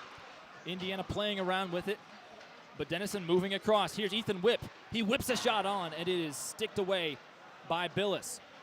High to the far corner. Now Chambers has Kissel in tow, leaves it for him. Back to Chambers on the slot, and it's redirected to Krush as the puck rolls across the blue line. Chasing it down is Dimantova right in front of Indiana's bench. Kissel heads to the sideline and gets a quick change, as do the rest of the forwards. Now on a rush. It's Kenyon, dangles, holds onto it, shoots, and it rolls off the edge of his stick at the last possible moment. Vladislav Krush gets tangled up. And now it's an Indiana skater, Brandenburg, who's down on all fours. He got hit hard. Kenyon is not thrilled out there. He's playing with some ferocity. We've played 6 minutes, and another good hit by Timmons in the neutral zone in front of Denison's bench. Indiana really starting to move the legs and get the bodies bouncing. Kenyon dangles, feeds to the front, whacked away by Svensson. Another shot by Kenyon. A second timer! Brandenburg fires and scores! Doubling the Indiana lead with 13.5 to go in the final frame. On the final afternoon here at the Frank Southern Ice Arena. 4-2. And what a shot and score by the freshman from Culver, Patrick Brandenburg, his 4th goal of the season. Great job by Brandy there. And as we look at the recap from last night, the script was completely different as Indiana pulling away to win 10-1. And they just doubled up on Denison here, but really the game today has been much closer. The ensuing faceoff at center ice won by Indiana, and McDonald hustling around 2 different gray sweaters to find the puck. Instead, he gets his pocket picked and it redirects into the near side. McKay holding the puck against the red line as Null feeds to the backside. There's Cesarski, a slap shot. Didn't come close. Offenbach's second chance gets slung all the way across, and that'll be icing waved off. A quick shot. Humphreys fires it. It's off the post, and Billis had his shoulder pinned against that iron and squeezing the daylight shut. 13 minutes and counting here on the third period clock. 4-2, Indiana on top of Denison on pink rink night here at the Frank. Cesarski got a big piece of Michael Goldman on the boards right next to us. McKay taking a Sunday drive right through the slot. Couldn't get a shot on after all was said and done. And he will head to the bench after that big rush. He looks a little bit tuckered out. Denison knocking it about in their own zone, and it's kicked down to the ice and straight to Kissel's stick by the linesman, who accidentally got into the way. Moving around is Podesta. He weaves through traffic, gets stood up, and it's Kicker moving the opposite direction. Feeds to the high slot. Jeremy dumps it back to the far side. No look. Another jam job in front. The puck waddles away into the corner. There's Kissel, who tries to line up a hit on Dimantova, but it's unsuccessful. 5 aside. Indiana up by 2 as both sides get a quick change. DiLorenzo levels a big hit on a man behind the Denison bench. The cage, rather. Now it's Rink. He moves across the blue line, thinks, and fires a shot that is waffle boarded down and right into an Indiana stick. Good save by Billis. Here's DiLorenzo spinning and pirouetting into the attacking side, but nobody was with him. Didn't have numbers, and now another stretch pass all the way into the far corner. Could not get to it. That was Tommy Wraith. Timmons lunging, poking the puck free, and now it's right in front. Another centering pass as the puck wobbles away. 2-on-1 rush. DiLorenzo nearly had a great break opportunity, but now the Denison Big Red have a chance of their own. Backside, swing and a miss by Wraith. He had it with nobody there, a wide open mouth. Centering pass over toward Wraith again. Boy, that is 2 tough chances that he could not capitalize on. Indiana gets a change, and Denison tries to get something going in between. Yavari fires straight into the belly button of Billis to stop the clock at 11:01 in period number 3. Indiana still up by 2 goals. Man, Wraith, we've seen Denison with a couple wide open opportunities that they fumbled away, and you got to think they're kicking themselves about that right now, down 2. Puck drop in the near side circle in front of Sammy Billis. Gets won by Denison. A shot kicked away immediately by the right leg. Almost halfway through this final frame of regulation as Indiana watches it roll around in the neutral zone. Another big hit as Holman stays on his edges, but Indiana moves the puck forward. Vladislav Kruj moving in. It's Simoneau now with the puck. A redirection, one-timer by Jeremy into the back of the leg, and it's finally finished! It's Tommy McDonald. He was in the box, but now he's on the score sheet in the goal column.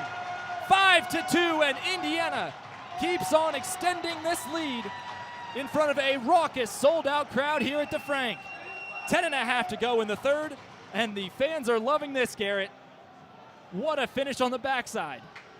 And we see Indiana starting to pull away in the third for the second consecutive day. Sorry, my headphones having a bit of trouble here, but it was a great occasion, great cause for the breast cancer game today, and the Hoosiers are giving the fans a show. Well, as Vince Scully used to say, there's a seat in center field, or in this case at center ice, with your name on it, folks.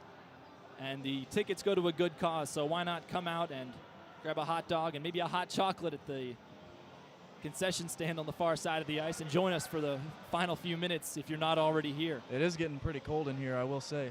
Despite the high number of bodies, it's still pretty chilly. Well, the snow seems to be falling outside and accumulating just a little bit on top of the grass. Garrett, we had all that snow over the past 2 weeks melt away thanks to some frustrating rain that came in last night. Timeout has been called on the ice by the Denison Big Red with 10:32 on the clock. Shots on goal, 15-6 in this third period. Indiana just has to stay strong for these next 10.5 minutes. We saw them have a couple mental lapses at the end of the first and the end of the second. Fortunately, they've built themselves a little cushion, but we all know the 2-goal lead, Sam. We got to stay away from that. Yeah, you better not have just jinxed that. I swear, if it happens, it's a thing. Well, after the lengthy timeout, you'd think it was a commercial timeout. And so for the Big Red, that's Jack Dwayne headed to the box for throwing his stick.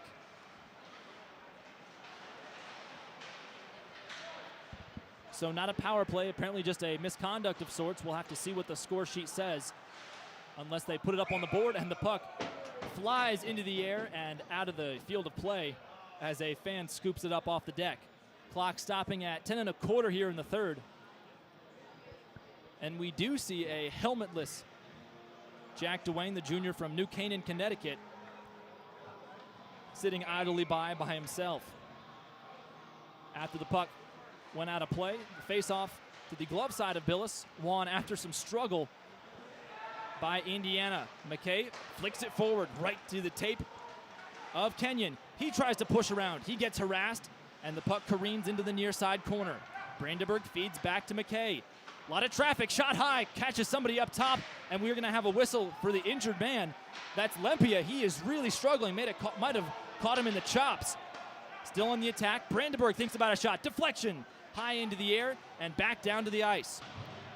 Puck vacates the zone, and Lempia really struggling to climb over those boards. Martin Lempia, the freshman from River Forest, Illinois, looked like he took the shot in the chest or the neck perhaps, and was down on all fours for a good 10 seconds during that attack. Yeah, if that puck caught the bottom of his helmet as well, he might have got his bell rung a little bit. I know that happens to baseball catchers and hockey players alike when you get hit in the helmet like that.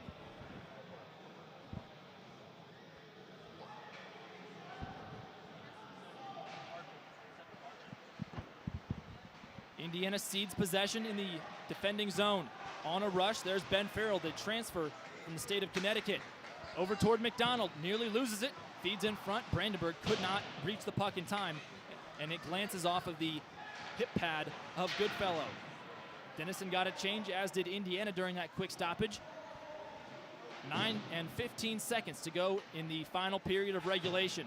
5-2, Indiana up by a trio, as offside has been called, although the puck was at the stick of Jeremy. He's a little confused, and Coach Weiss is bewildered as well, but the clock coming to a grinding halt with 7 seconds before 9 minutes remaining. Garrett, it looks like Indiana is starting to turn the tide here in this war and put the pressure on heavy, just like we saw last night. Yeah, the pressure was cooking high for Indiana earlier. They can't let all these fans down, but they were able to pull away. Quick chance in front. Holman weaves around, moves through the trapezoid, off the stick of Wraith. A one-man show, a quick one-timer, backside, and cleared away to safety by Kicker. Feeding up front, finds DiLorenzo on the near side at the glass. Works around the man, a chip shot, and just off the backside. D'Lo spins around up the goal line again, weaving around, shooting off of somebody's chest in traffic. Now to the blue line. Barnett feeds to the corner. One-timer never got to Michelli. He was lined up in prime position. Kicker deflects the puck and gives his defenseman a quick chance to change, his D partner that is, and the ground ball bounces right into Billis's glove. He lets his defenseman do more work. Potential delayed call as Svensson will head off to the bench. He's a little confused. He didn't know that it was a delayed call at first, never saw the linesman behind him. So Indiana touches up, and Svensson's charge toward the bench was all for naught as the clock stops with under 8 to play, and Denison headed to a man advantage. Cross-check is the call, it appears. And you got to be disappointed if you're Indiana's head coach, Andrew Weiss, who was accompanied by Matt Granda, Ricky Miles, and Gavin Spar. Yeah, we've seen too many sloppy penalties today. Penalties that just didn't need to take place, and that was another example right there. The penalty kill has been exceptional, however, so you got to give them that. The Hoosiers will have their ears pinned back here, trying to kick it back out of their zone. Denison setting up power play offense to the high slot. Farrell barely keeps it in. Now to Sherman, his shot kicks off a leg pad. And Bonecutter lays chase. Already 20 seconds killed off this penalty for Indiana. They've been quite efficient this weekend. No power play goals have been allowed so far. Here's Chambers moving around the slot. Shoots backside just off the wood and into the corner. A big 5-iron chip to the back line of Indiana. An easy giveaway over toward Humphreys. He loses an edge. And again, Indiana pops it free all the way across so they can get fresh guys onto the ice. 7:07 to go in the third. Indiana down a man. Sitting in the box is Ethan DiLorenzo. Still 5-2 the score. Indiana had a couple solid goals in the second and third so far. Now fed out front on the shorthanded chance. McDonald steps around a defenseman. Avoids a quick stick check. Now to Cesarski. He works the blue line. Feeds in front. Deflection by Jeremy. Did not find the target at all. To the near side. Jeremy finds the puck at his stick. As it rolls across, Indiana shorthanded, but still setting up an attack, Garrett. And if you're Coach Weiss, you gotta like that after a frustrating penalty. 30 seconds remaining on the power play for Denison as Indiana's killers move in and eat up some more time. On the ice for Indiana, McDonald, Jeremy, Goody, and Kicker. Rushing forward at the stick of Ethan Whip. He runs into the glass and takes Will Kicker with him. Now knocked free to Yavari.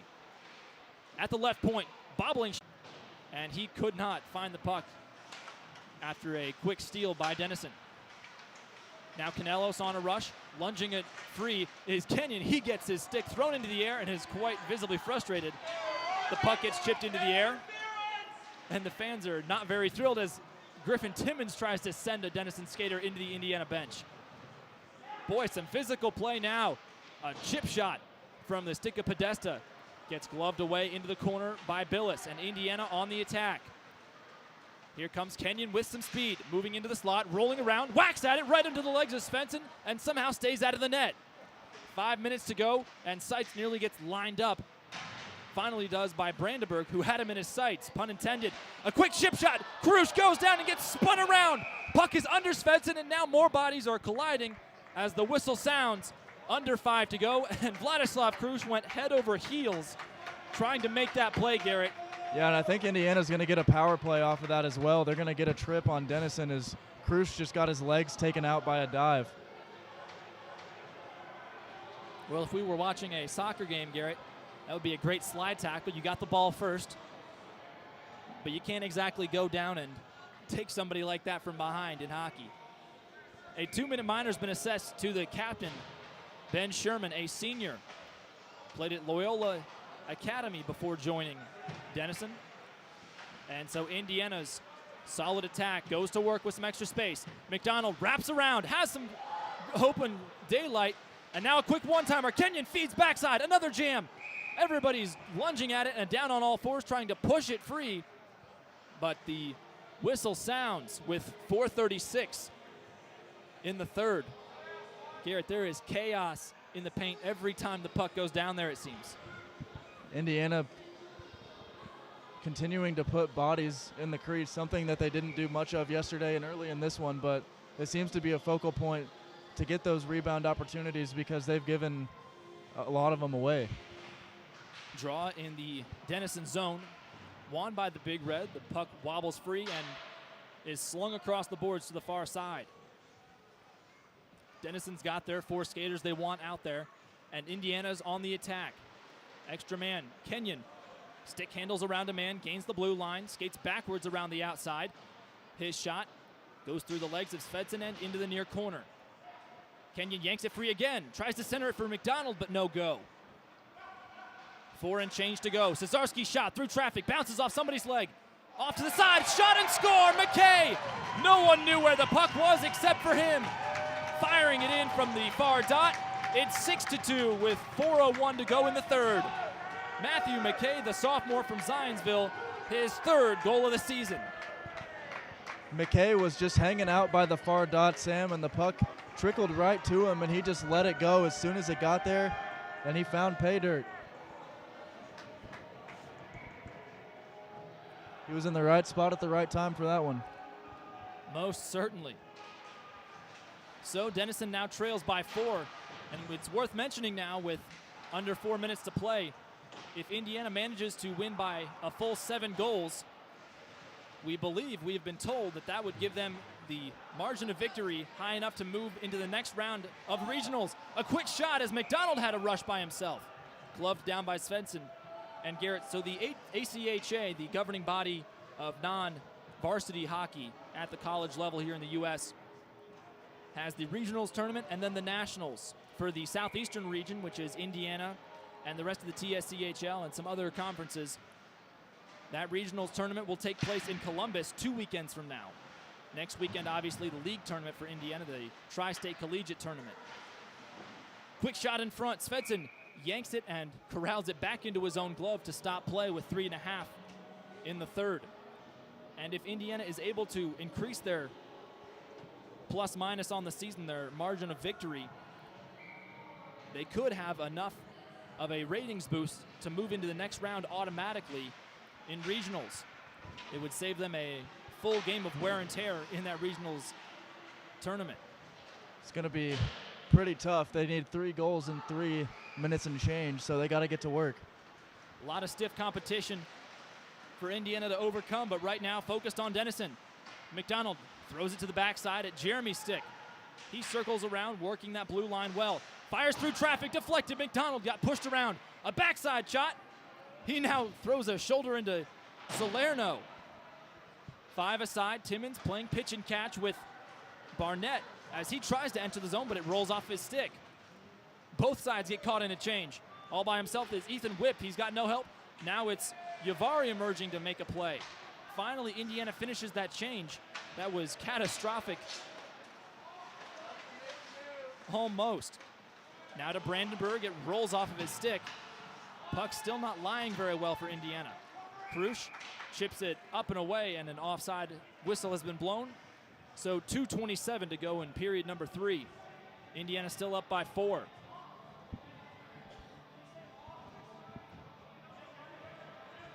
Well, the mood on the Indiana bench as far as the officiating, Garrett, I'd say is unsavory. They're not super thrilled with the way things have been called, but you've got to call it considerably fair. Those guys have a hard job enough. I'd say it's better than last night, however. Last night they weren't calling anything at all. A stretch pass all the way to Kenyon. He shoots, kicked away, left leg of Svensson coming in handy.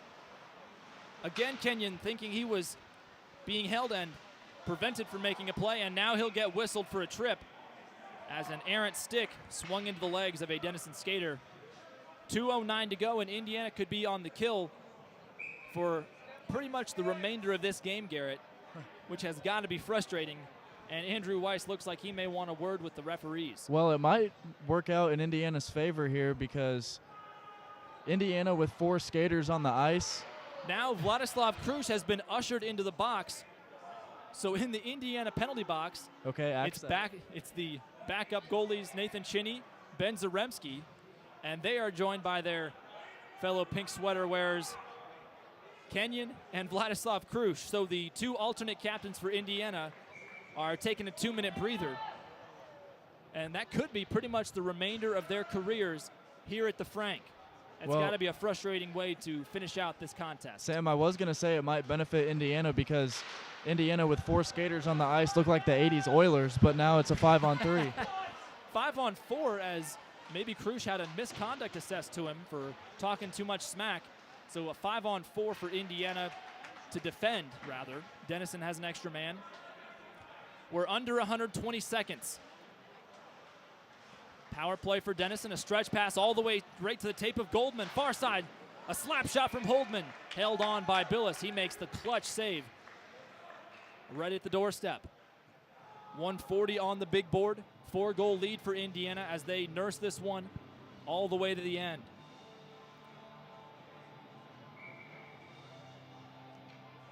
Shots on goal for Indiana, 26 as the shot from Denison goes straight into Billis's glove. 26 shots for Indiana, and Denison has 10 now, counting that glove save by Billis. Indiana came out firing in this final 20 minutes.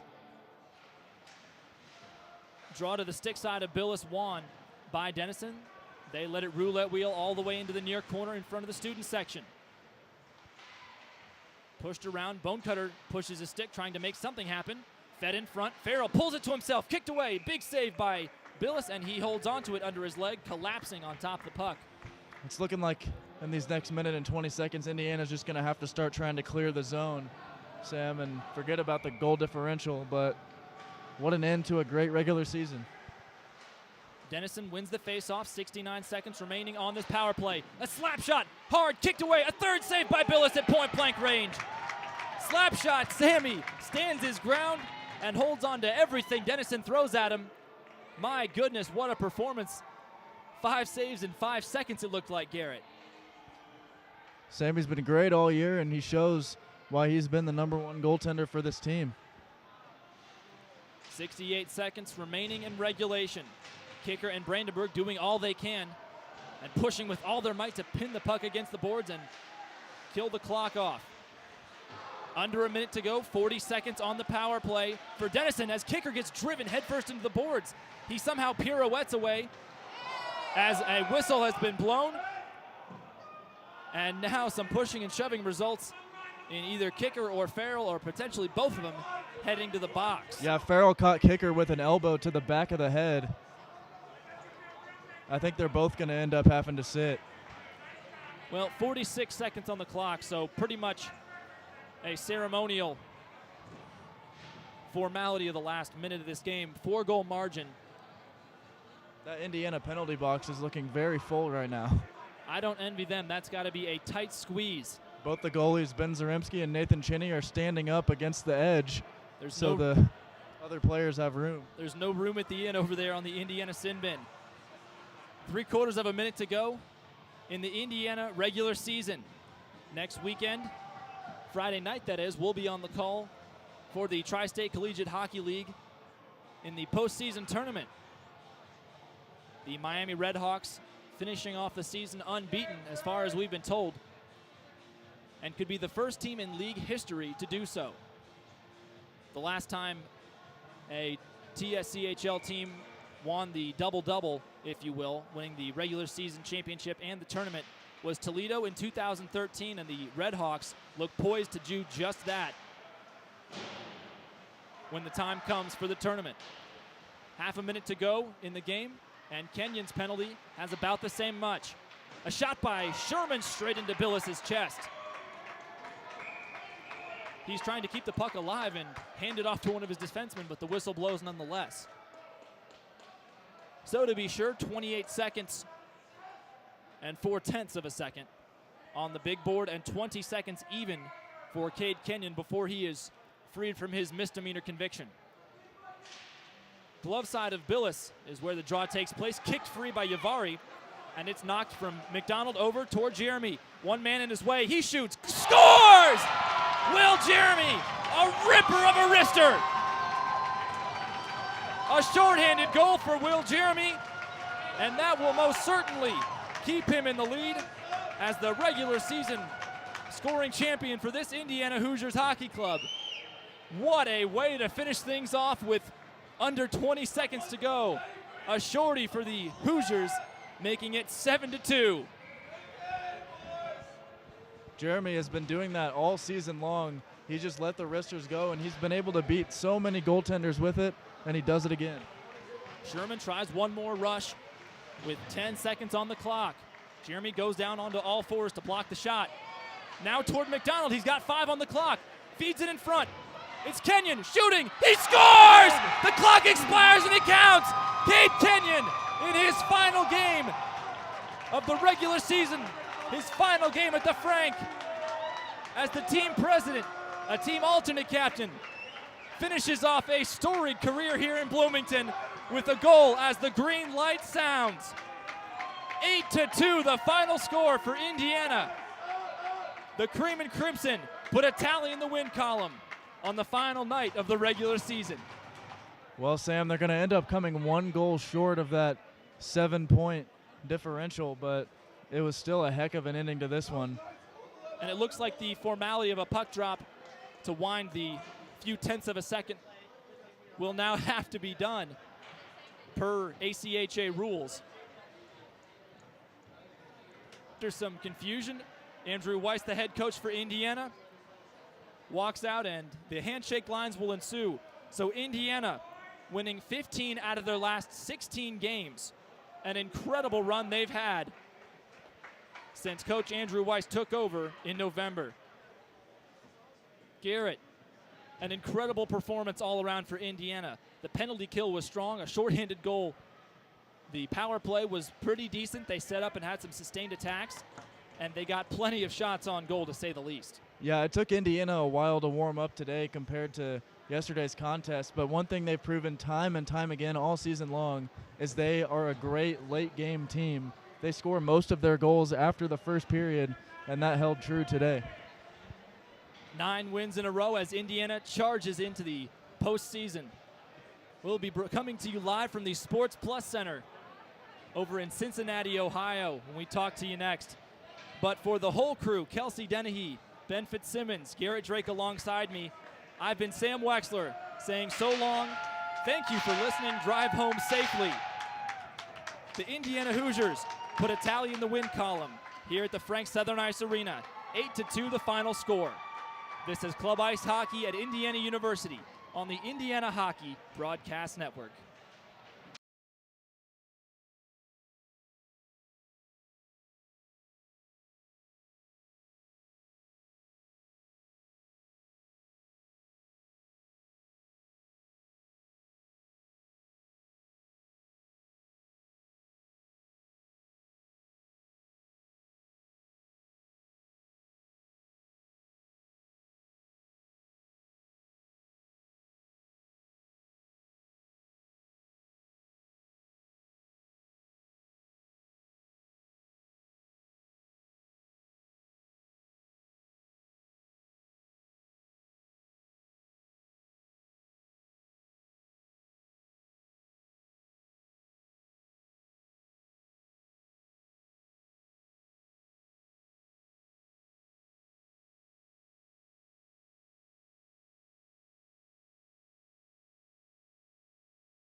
not to shiver.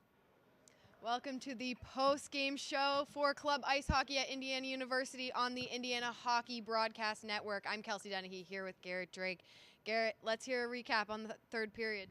Well, the third was really when Indiana heated up the most. It took them a while to get out and jump out of the gates compared to yesterday, but they were able to put in a few late in the game. They scored 2 goals in the final minute, ended up coming 1 goal short of the automatic bye in the regional tournament, which kind of sucks, but Cade Kenyon able to get a buzzer beater to end his career here at the Frank, so got to feel happy for him. And Vladislav Krush, another multi-goal game, back-to-back days.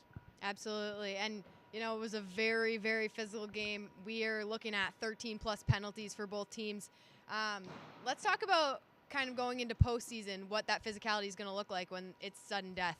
Yeah, and I think this series, it was pretty obvious that these two teams didn't like each other.